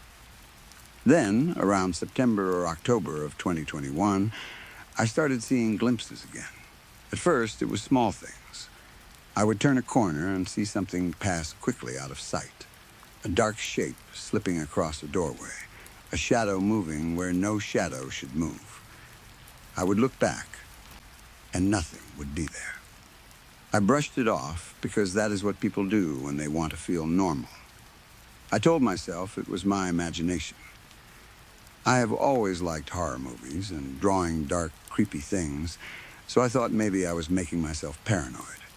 But over the years, it became more frequent. The shadows stopped being quick glimpses. They started showing themselves properly. Not fully like people, but clearly enough that I knew I was seeing something. It almost felt like they wanted me to notice them, like they were not hiding anymore, like they were trying to befriend me, or at least make me used to their presence. Then the noises started. Late at night, I would hear banging around the house. Knocks, thuds, movement, things shifting where nothing should be moving. Sometimes it sounded like someone walking in another room. Sometimes like something tapping against walls. Sometimes like furniture being bumped. I would ask my parents the next morning, "Did you hear that last night?" They are often awake late, so I knew there was a chance they would have heard it too. But every time, they said no. They never heard anything. So again, I brushed it off. I wish I had not. During this time, I moved into my new room. Before that, I had shared a room with my sister. I thought having my own space would make me feel better. I thought it would be peaceful. Instead, it became worse. The shadows followed me into the room. I have given them names now. I do not know why. Maybe because naming something makes it feel less impossible. Maybe because if they are going to stand around me every night, I need some way to separate them from each other. There is not just one of them, not two. There are three. Three shadows in my tiny room, which is only about 2 meters wide and maybe 4 or 5 meters long. There is barely enough space for me, but somehow there is always space for them. One stays near the end of my bed, where I keep my guitar and a shelf I still need to put up. Some nights, I wake up to the sound of my guitar being quietly strummed. Not loudly. Not like someone playing a song. Just soft little movements of the strings, as if something under my bed or near the foot of it is trying to wake me. Another one stays near the cupboard. There is a gap beside it, and sometimes I see a head peeking out from that space. It watches me from low down near the floor, behind my bedside table. It does not blink. It does not speak. It only looks. The third one is harder to place. It moves more than the others. Sometimes it stands near the old cupboard door behind me. Sometimes near the window. Sometimes I only feel it close before I see it. That is the worst part. Feeling them before seeing them. The air changes. The room becomes heavier. My body knows something is watching before my eyes find the shape. I do not know what they want. I am not a medium. I cannot speak to the afterlife. I cannot call spirits or see dead people whenever I want. I do not understand any of this. It is not like I asked for it. It is not like I can control it. It feels more like they choose when to show themselves to me, and I do not know how to explain that to anyone. My family already thinks I am strange. I have mental health struggles, and because of that, people are quick to say every frightening thing I experience must be in my head. When I was younger, I did not have many friends, so I made pretend friends. People remember that too. They use it as another reason not to believe me. I understand why they doubt me. But understanding it does not make it hurt less. I do not know how I went from seeing shadows in a hospital as a child to seeing nothing for years to seeing them again in my own house. I do not know why they stopped. I do not know why they returned. I do not know why they seem closer now. As I am writing this, I keep glancing over my shoulder. One of them is there right now. Its head is peeking out beside my bedside table. It is staring at me, not moving, not speaking, just staring. I have taken photos before, many photos. When I see them, I grab my phone and try to capture proof. I show the pictures to people, desperate for someone to say they see it too. But in the photos, there is nothing there. Just my room, my cupboard, my guitar, my posters. Empty shadows where I know something was standing. My friends think I am crazy. Some of them have used cruel words. They think I am imagining it all. They think I am sick. Maybe that should make me question myself. And sometimes it does. Sometimes I stare at the place where one of them stands and ask myself if I am really seeing anything. Sometimes I wonder if my brain is playing tricks on me. Sometimes I wonder if the hospital, the surgery, the fear, and everything after it planted something in me that never fully left. But then the guitar strings move in the dark. Then the shadows stand where no shadow should be. Then the banging starts, and I lie awake while everyone else sleeps through it. Then one of them peeks from beside my bedside table and watches me write. I know how this sounds. I know most people will not believe me. But I also know what it feels like to be watched in a room too small to hide from anything. I know what I saw when I was 5 years old in that hospital ward when the shadow pointed at the wound on my chest. And I know what I see now. There are 3 of them in my room. They are closer than they used to be. And I am scared that one night. I will wake up to the sound of my guitar being strummed and find all 3 of them standing around my bed, no longer hiding in the corners, no longer pretending they only want to walk story 5. Mom always said Nana was psychotic. She did not say it in the quiet way people use when they are only a little worried about someone. She said it with her jaw tight and her eyes hard, like the word had been sitting inside her for years, waiting for a reason to come out. When I was younger, I never understood why she said it. Nana was strange, yes, but I loved strange things. Nana smelled like cinnamon, smoke, old books, and the garden soil she kept under her nails no matter how often she washed her hands. She wore dark shawls even in warm weather, and her silver hair was always pinned up with long wooden sticks carved with tiny symbols. She told stories about spirits, herbs, stars, and dead women who came back as moths. To me, that did not make her psychotic. It made her wonderful. But Mom never saw Nana the way I did. Things got worse right after Tommy was born. Tommy was my baby brother, soft and red-faced and always making tiny noises like a kitten. I was old enough to know Mom was different after he came home from the hospital. She was tired all the time, protective in a way that made the whole house feel tense. She watched everything. She watched how people held him, how long they touched him, whether they washed their hands, whether they breathed too close to his face. Most of all, she watched Nana.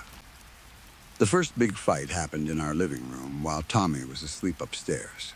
Mom had written down new rules, actual rules, on paper. Nana sat on the couch with her hands folded over her purse, her face sour and puckered like she had bitten into a lemon and refused to spit it out. Mom said Nana could no longer come over every weekend.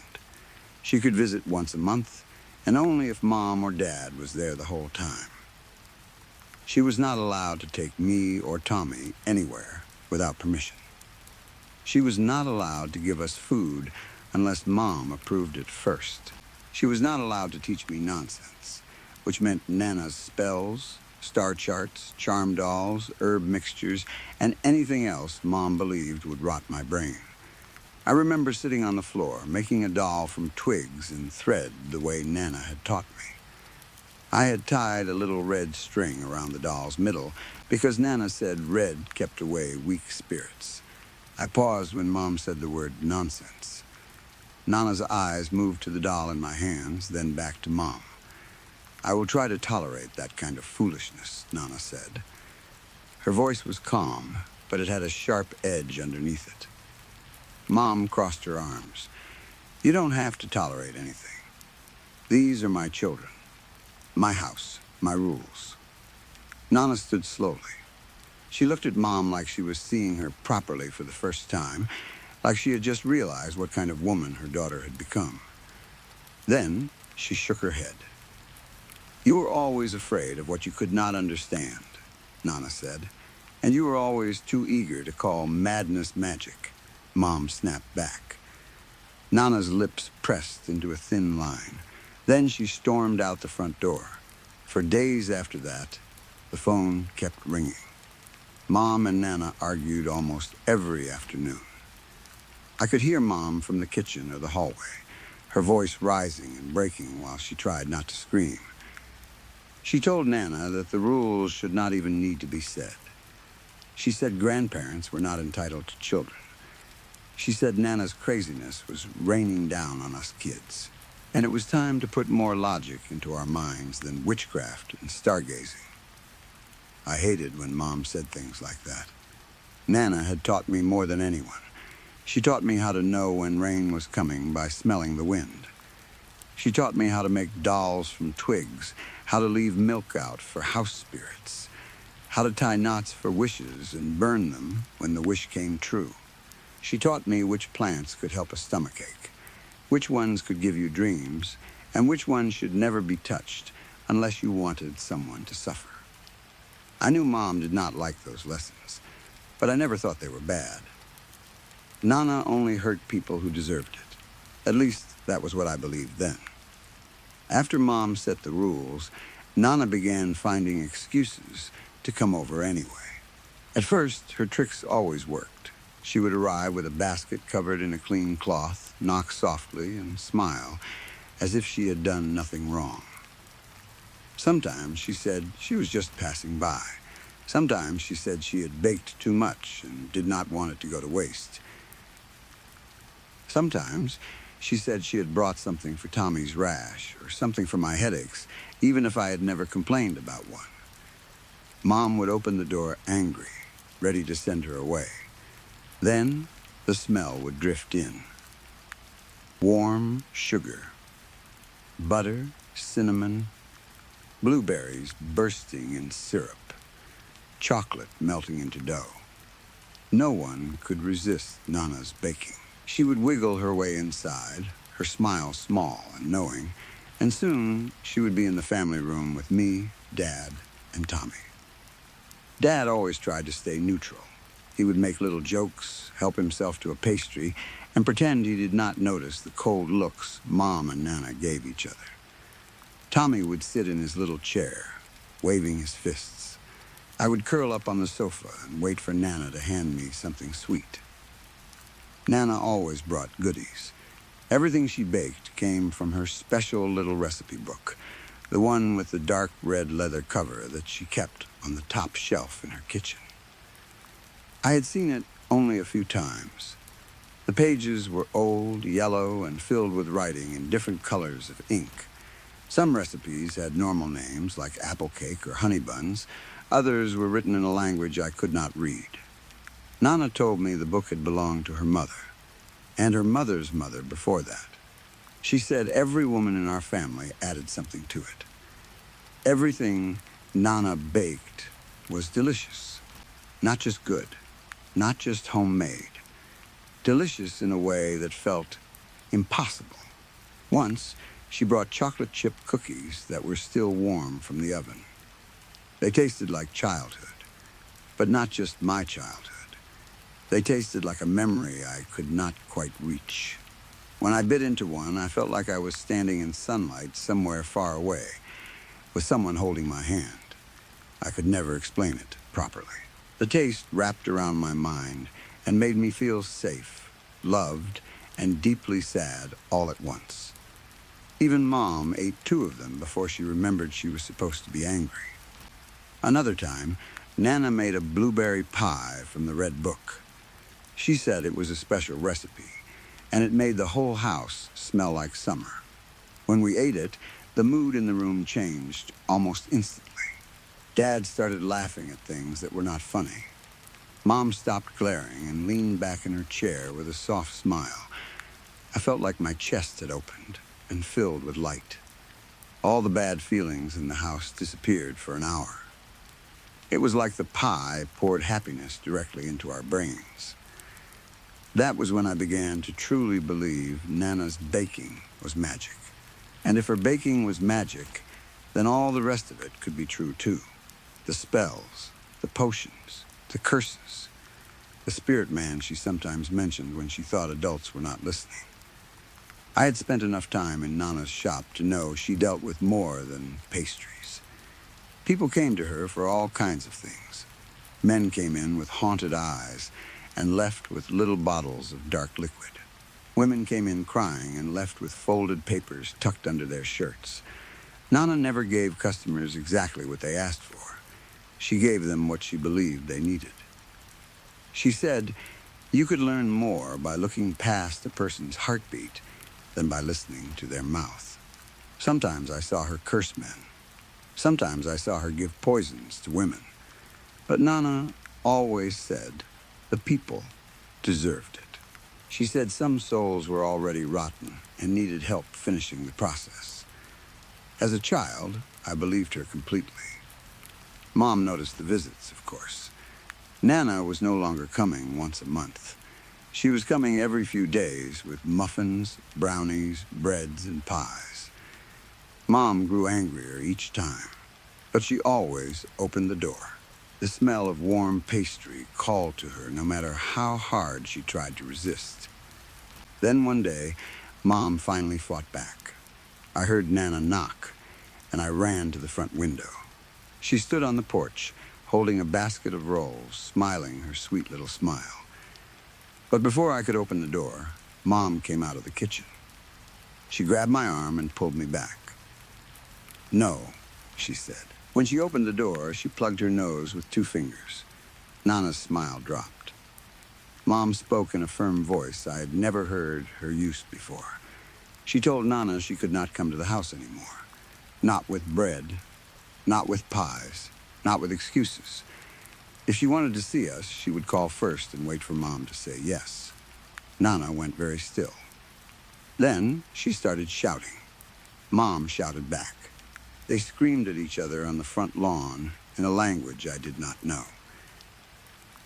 I had heard Nana use that language before, usually when reading from the Red Book or muttering over herbs in her kitchen. But I had never heard Mom speak it. That scared me more than the yelling. It meant Mom knew more about Nana's world than she pretended. The fight ended with Nana storming away, her basket still in her hand. Mom slammed the door and locked it. Her whole body was shaking. For a while after that, we did not hear from Nana. There were no soft knocks at the front door. No baskets of bread or cupcakes. No bribes of muffins or brownies. The house felt emptier without her. I missed her so much it hurt.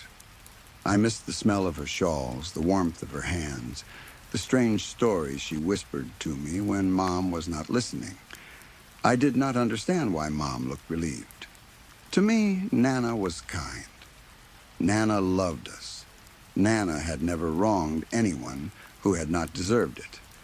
At least that was what I kept telling myself. I argued with Mom constantly about seeing her. I begged to visit Nana's house. I said it was unfair that Tommy barely knew her. I said Mom was being cruel. Mom would only say I was too young to understand. She would not let Nana come pick me up either, and I was not old enough to drive. I felt trapped between them, but my heart was on Nana's side. Then one morning, there was a soft knock on the door. I looked out the front window and saw Nana standing there. She held a pan covered in foil. I ran to the door before Mom could stop me and opened it. "Nana," I cried. She smiled and touched my cheek. Her fingers were cold. "There's my sweet girl." Mom came rushing in from the kitchen, furious. "What are you doing here?" Nana did not step fully inside. She only lifted the pan. "I brought something for you and your husband," she said. "Banana bread. Very special. Too boozy for the children, so don't worry. It's meant only for adult consumption." Mom glared at her. Nana's smile stayed in place, but her voice sharpened.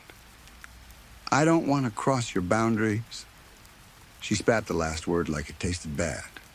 Mom hesitated. The smell of the bread was already filling the entryway. It was warm, rich, sweet, and heavy with butter and ripe bananas. Beneath that was a sharp scent, probably rum or something like it. Mom looked at the pan, then at Nana. "Fine," she said. "Thank you, but you need to go." "I'm going," Nana said. She gave me one last look. For a second, her face softened, and I thought she might cry. Then she turned and walked back to her car. I stood in the doorway as she pulled out of the driveway. She drove too fast, tires kicking gravel as she left. I waved goodbye with tears in my eyes. The banana bread sat untouched on the counter for the rest of the day. I kept looking at it. I wanted a piece badly. but Nana had said it was not for me or Tommy. The foil reflected the kitchen light. Every now and then, the sweet smell drifted through the house, and even Mom seemed tempted. But she left it alone until the next morning. At breakfast, Mom and Dad ate it with their coffee. I sat at the table with cereal, watching them cut slice after slice. Dad said it was incredible. Mom said nothing at first, but she kept eating. The bread was dense and golden, with dark edges and a sugary glaze on top. It made the kitchen smell like comfort, like warmth, like home. By the time they finished, the pan was empty. Dad went upstairs to get ready for the day, and Mom started cleaning the counter. I carried my bowl to the sink, then went into the living room and sat on the sofa beside Tommy's playpen. That was when I saw Nana's car parked across the street. She was sitting inside, both hands on the steering wheel, watching the house. I leaned closer to the window. I was about to call for Mom when I heard her scream from the kitchen. It was not a normal scream. It was the kind of sound that makes your body move before you think. I jumped up and ran. At the same time, I heard Dad cry out from upstairs. Mom was standing by the kitchen counter, both hands pressed to her face. She was making a choking, broken sound like she was trying to scream but could not get enough air. Blood was running between her fingers. "Mom," I whispered. She moved her hands. I screamed. Blood poured from everywhere on her face. Her eyes, nose, ears, and mouth were leaking dark red streams. Her skin looked swollen and loose, like it no longer fit her. She fell to her knees, shaking violently. I ran toward her because she was my mother and I wanted to help, but then the top of her head began to peel open. It split like the skin of an overripe banana. The flesh curled backward in strips. I saw the white curve of her skull beneath it. Her face began to slide down in wet ribbons, peeling from her forehead to her cheeks, then down toward her neck and chest. The skin slipped off her muscles and fell into a thick puddle beneath her. Her lower body twisted horribly. Her toes curled inward, and her legs bent as if invisible hands were wringing them out. I could not move. I could not breathe. My mother was coming apart in front of me, and my mind could not accept it. Then, Dad fell down the stairs. He hit the bottom with a wet slap. All his skin had slipped from his body. He was red and shining, raw muscle exposed to the air. Blood coated his feet, making him slide as he tried to crawl. His eyes had swollen and popped outward, round and bulging, like horrible balloons attached to his face. Tommy began crying in the living room. I was crying too hard to go to him. Dad dragged himself toward Mom. Every movement left streaks of blood on the floor. He reached her, gathered what was left of her into his arms, and pulled her close. I heard them whispering to each other. I do not know what they said. Maybe they were praying. Maybe they were apologizing. Maybe they were saying goodbye. They died holding each other. The front door flew open. Nana came in. She did not scream. She did not look surprised. She stepped over the threshold calmly, as if she had expected exactly what she saw. She went straight to the living room and picked up Tommy, rocking him against her chest until his cries softened around his pacifier. Then she held out her hand to me. "Come, sweetheart," she said. "We need to go." I stared at my parents on the floor. "Nana," I sobbed. "What happened?" "A tragic thing," she said softly. "A terrible, tragic thing.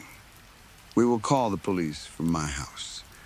I took her hand because I was a child, and I was broken, and she was the only adult still standing. She led me out of my home, while Tommy whimpered against her shoulder. I looked back once and saw the kitchen floor shining red under the morning light. Nana said we would pack our things later. For now, we needed to be safe. I cried the whole way to her house. Tommy calmed down, sucking on his pacifier, but I could not stop. Nana drove with one hand and reached over with the other to stroke my hair. When we arrived, she brought us inside, wiped my tears with a warm cloth, and held me against her tall, bony body. "Everything is going to be okay," she whispered. "You and your brother will live with me now."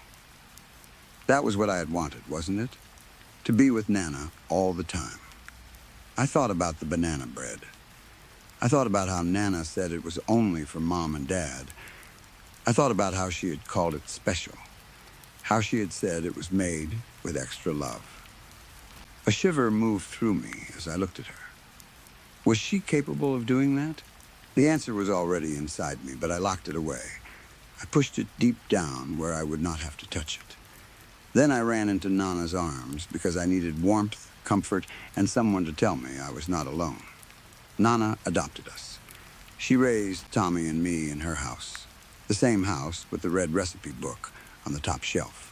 She taught us to believe in the damned, in spirits, in bargains, and in the spirit man who could clean up messes if you had something he wanted. She said we did not need to worry about the bodies. The spirit man would take care of it. And somehow, he did. The newspapers called it a murder-suicide. Nana only let me see the headline, not the full article. I never understood how anyone could look at what happened to my parents and write those words, but the police accepted it. The neighbors whispered for a while. Then the world moved on. I learned not to ask too many questions. Nana loved us. That was what I told myself. Nana had saved us. Nana had taken us in when we had no one else. Nana taught us the old ways, the real ways, the ways Mom had tried to keep from us. Still, some nights when Nana baked banana bread and the smell filled the house, I would feel sick. I would remember Mom's hands pressed to her face. I would remember Dad crawling across the floor without skin. I would remember Nana's car parked across the street, waiting. And then Nana would call me into the kitchen, smiling sweetly, holding out a warm slice on a plate. "Eat, sweetheart," she would say. It was made with love. And I would eat, because by then I knew exactly what Nana's love could do. Story 6. The next 4 days happened in late October 2024, across rural West Virginia and the back roads of Ohio. I'm writing this out because the police in Kanawha County have basically stopped taking my calls, and I haven't slept in a bed for more than 2 hours at a time since this started. I need the timeline in one place before my head completely falls apart. It started at a Sunoco station off I-64. I was driving my 2018 Honda Civic from Richmond to Columbus to see my sister. It was around 11:30 at night. The station was the kind of place that feels older than it looks. Dim lighting, dirty concrete, flickering fluorescent tubes that hum so loud it feels like they're inside your skull. The lot was mostly empty. A couple of cars near the pumps. Nothing else moving. I was pumping gas when I noticed a white Ford Transit van parked far away near the edge of the lot, close to the trees. It looked newer, late model. The engine was running, but the lights were off. It was just a white shape in the dark that seemed to vibrate slightly, like it was breathing. I didn't think much of it at first. People sit in cars at night all the time. Maybe the driver was on their phone. Maybe they were waiting for someone. I finished pumping, went inside for coffee, and tried not to think about how tired I was. The cashier was a guy in his 50s with a permanent scowl, like his face had settled that way years ago. He didn't even look at me when I set the coffee down. He stared past my shoulder, through the glass, like he couldn't stop watching something outside. I glanced back. The white van had moved. It was now parked directly behind my Civic, close enough that I wouldn't be able to back out. The angle was deliberate, like someone had practiced blocking people in before. My car wasn't trapped against a wall or anything, but it would be hard to get out without driving up onto the curb or the grass. That was my first real hit of adrenaline. Not panic yet, just that sharp alertness that turns your whole body into one tense muscle. I paid for the coffee fast and walked out, trying to look calm even though my heart was starting to thud. The van's windows were tinted so dark, they were basically black. I couldn't see the driver at all. No silhouette, no movement, just the low, steady purr of the engine. I stood by my driver's door and waited for someone to do the normal thing, which was realize they'd parked like an idiot and pull forward. 10 seconds went by. Nothing happened. I cleared my throat and waved at the van, a simple "Hey, can you move?" Gesture, nothing.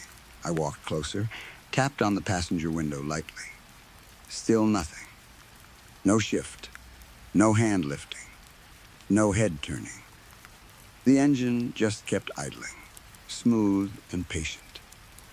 Then the driver's window rolled down, only about 2 inches.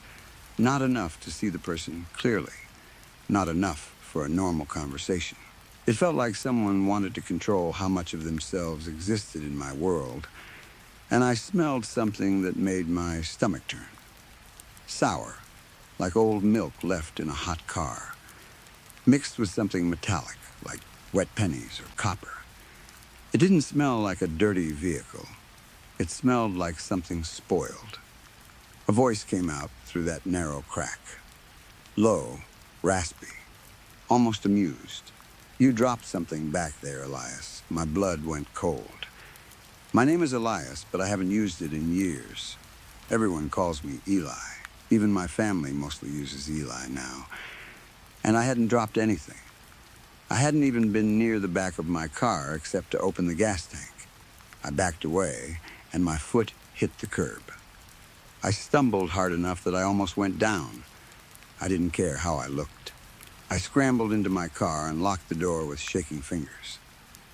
I didn't even try to make them move. I threw the car into reverse, slammed the gas, and bounced over the curb into the grass to get around them. The underside of my Civic scraped badly, metal on concrete, with a sound that made my teeth hurt. I didn't stop. I didn't check for damage. I just kept going and shot back toward the highway like it was the only safe place left in the world. Once I hit I-64, I drove at 90. I kept checking my rearview mirror every few seconds.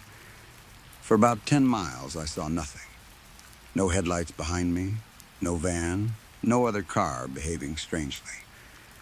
My breathing started to slow. My brain tried to do what it always does and explain things away.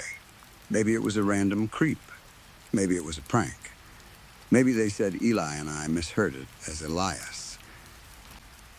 Maybe. Then 2 pinpricks of light appeared in the distance behind me. They weren't closing fast.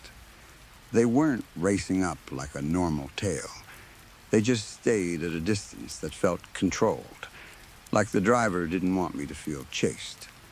They wanted me to know they were there. I took an exit I didn't recognize near Hurricane, West Virginia, hoping I could lose them in town streets. I didn't have a plan beyond get off the highway.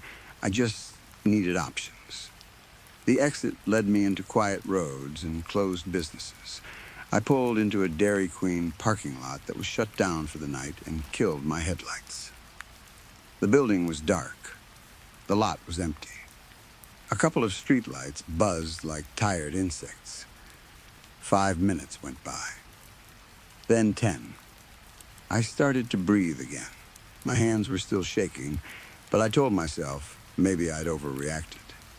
Maybe the lights behind me were someone else. I reached for my coffee. That's when I saw my phone light up in the cup holder. A text from an unknown number. I opened it, and my throat tightened so hard I almost gagged. It was a photo. Grainy, high angle, taken from above and behind me while I was at the Sunoco register. The top of my head was visible. My shoulders, the coffee machine behind me. It had been taken minutes earlier. 3 minutes, if I was judging by the timestamp. The caption under the photo said, "The coffee is going to get cold. Elias, we're at the bridge now."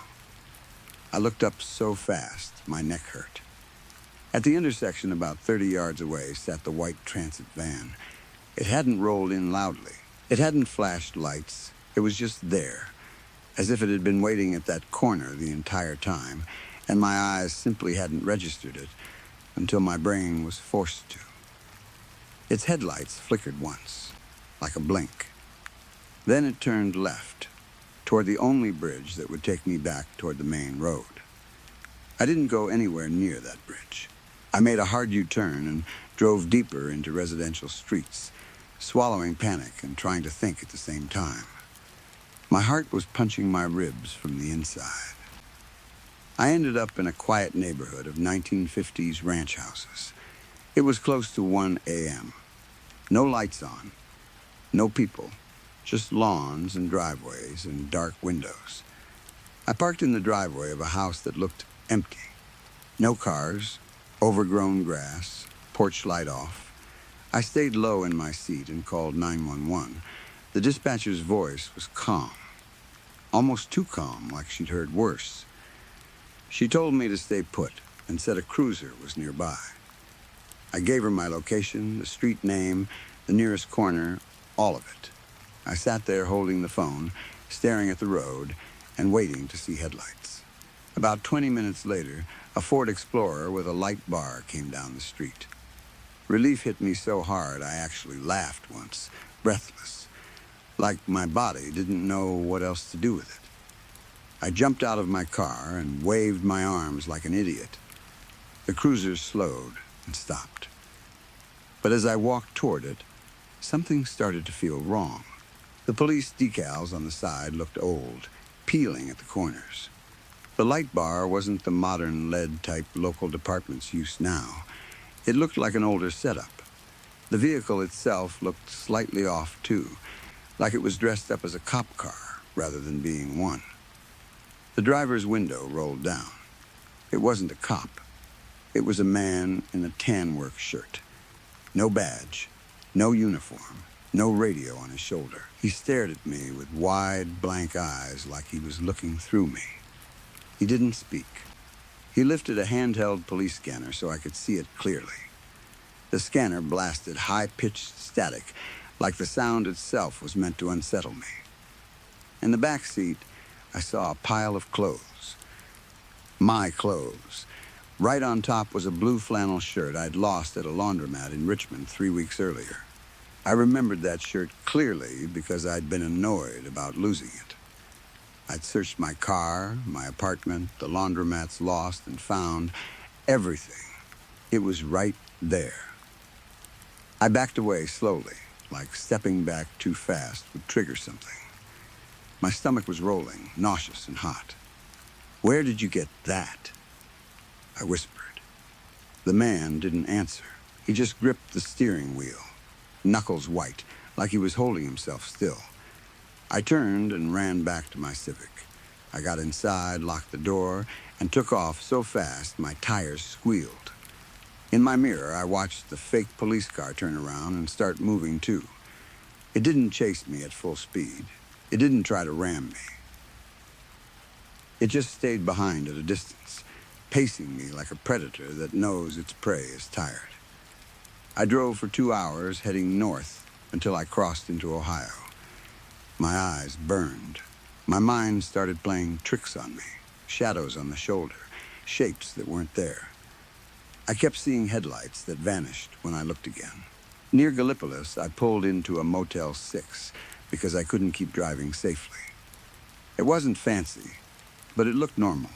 Bright sign, lobby lights on, cars in the lot. Normal people. I checked in under a fake name, paid cash, and went straight to room 114. Inside, I locked the deadbolt and the chain, and then shoved the heavy dresser in front of the door because my fear had turned me into a person I didn't recognize. I checked the bathroom. Empty. Checked under the bed. Empty, I sat on the edge of the mattress, holding a tire iron I'd pulled from my trunk. At some point around 4 a.m., exhaustion finally knocked me out. I woke up at 6:15 to a wet sliding sound at the door. Not footsteps, not knocking, something being pushed. I stood up with the tire iron. A series of Polaroids slid under the door one by one, the way you'd slide papers under an office door. The photos spread across the carpet like cards being dealt. The first photo was my car in the motel parking lot. The second was the motel office. The third made my skin go cold all over. It was me asleep on the bed. The angle was wrong. It wasn't taken from inside the room. It was taken from the perspective of the bedside window, like someone outside had leaned close to the glass and photographed me through a gap in the curtain. I turned toward the window. The curtain was slightly open. I ran and ripped it back. The parking lot looked empty at first. Then my eyes found the spot where my Civic had been. My car was gone. In its place stood the white Ford Transit van. The back doors were wide open. Inside, in the center of the cargo area, was a small wooden chair bolted to the floor like it was part of the van. On the chair sat a Polaroid camera. My phone buzzed again. A text. You look peaceful when you sleep, but the chair is more comfortable. Come out, or we come in through the crawl space. And right after that text, I heard a heavy thud from beneath the floorboards of my room.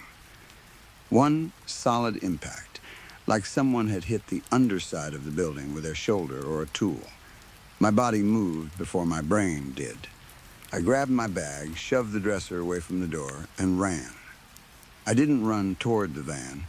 I ran the opposite direction, out into the morning fog, around the edge of the motel and toward the woods behind it. As I ran, I heard the van's engine roar to life. I slid down a steep embankment, briars tearing at my jeans and scraping my legs. I ran until my lungs burned, until my throat felt raw. I ended up near a rusted drainage pipe under the county road. It was wide enough to crawl into, just barely. It smelled like mud and cold metal. I crawled inside and waited. I stayed there for 6 hours. Every time a car passed overhead, I flinched like it was going to stop, and someone would crawl in after me. I listened for voices, for footsteps, for anything. I kept checking my phone battery like it was a countdown to my death. Around noon, I realized I couldn't sit there forever. I needed water. I needed a plan. I crawled out and followed a deer trail until I hit a small gas station in Delhi. It was the kind of place where you can buy jerky, lottery tickets, and a microwave sandwich under the same roof. I asked to use their landline and called my sister. No answer. I called my parents. No answer. I called the police again, this time Ohio State Highway Patrol. I told them my car had been stolen and that I was being followed.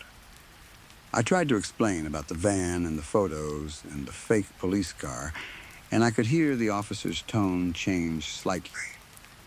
Less patient, more careful, like he was deciding what kind of call this was. Then he told me something that made my hands go numb. Sir, he said, your car was found abandoned in a ditch about 3 miles from here.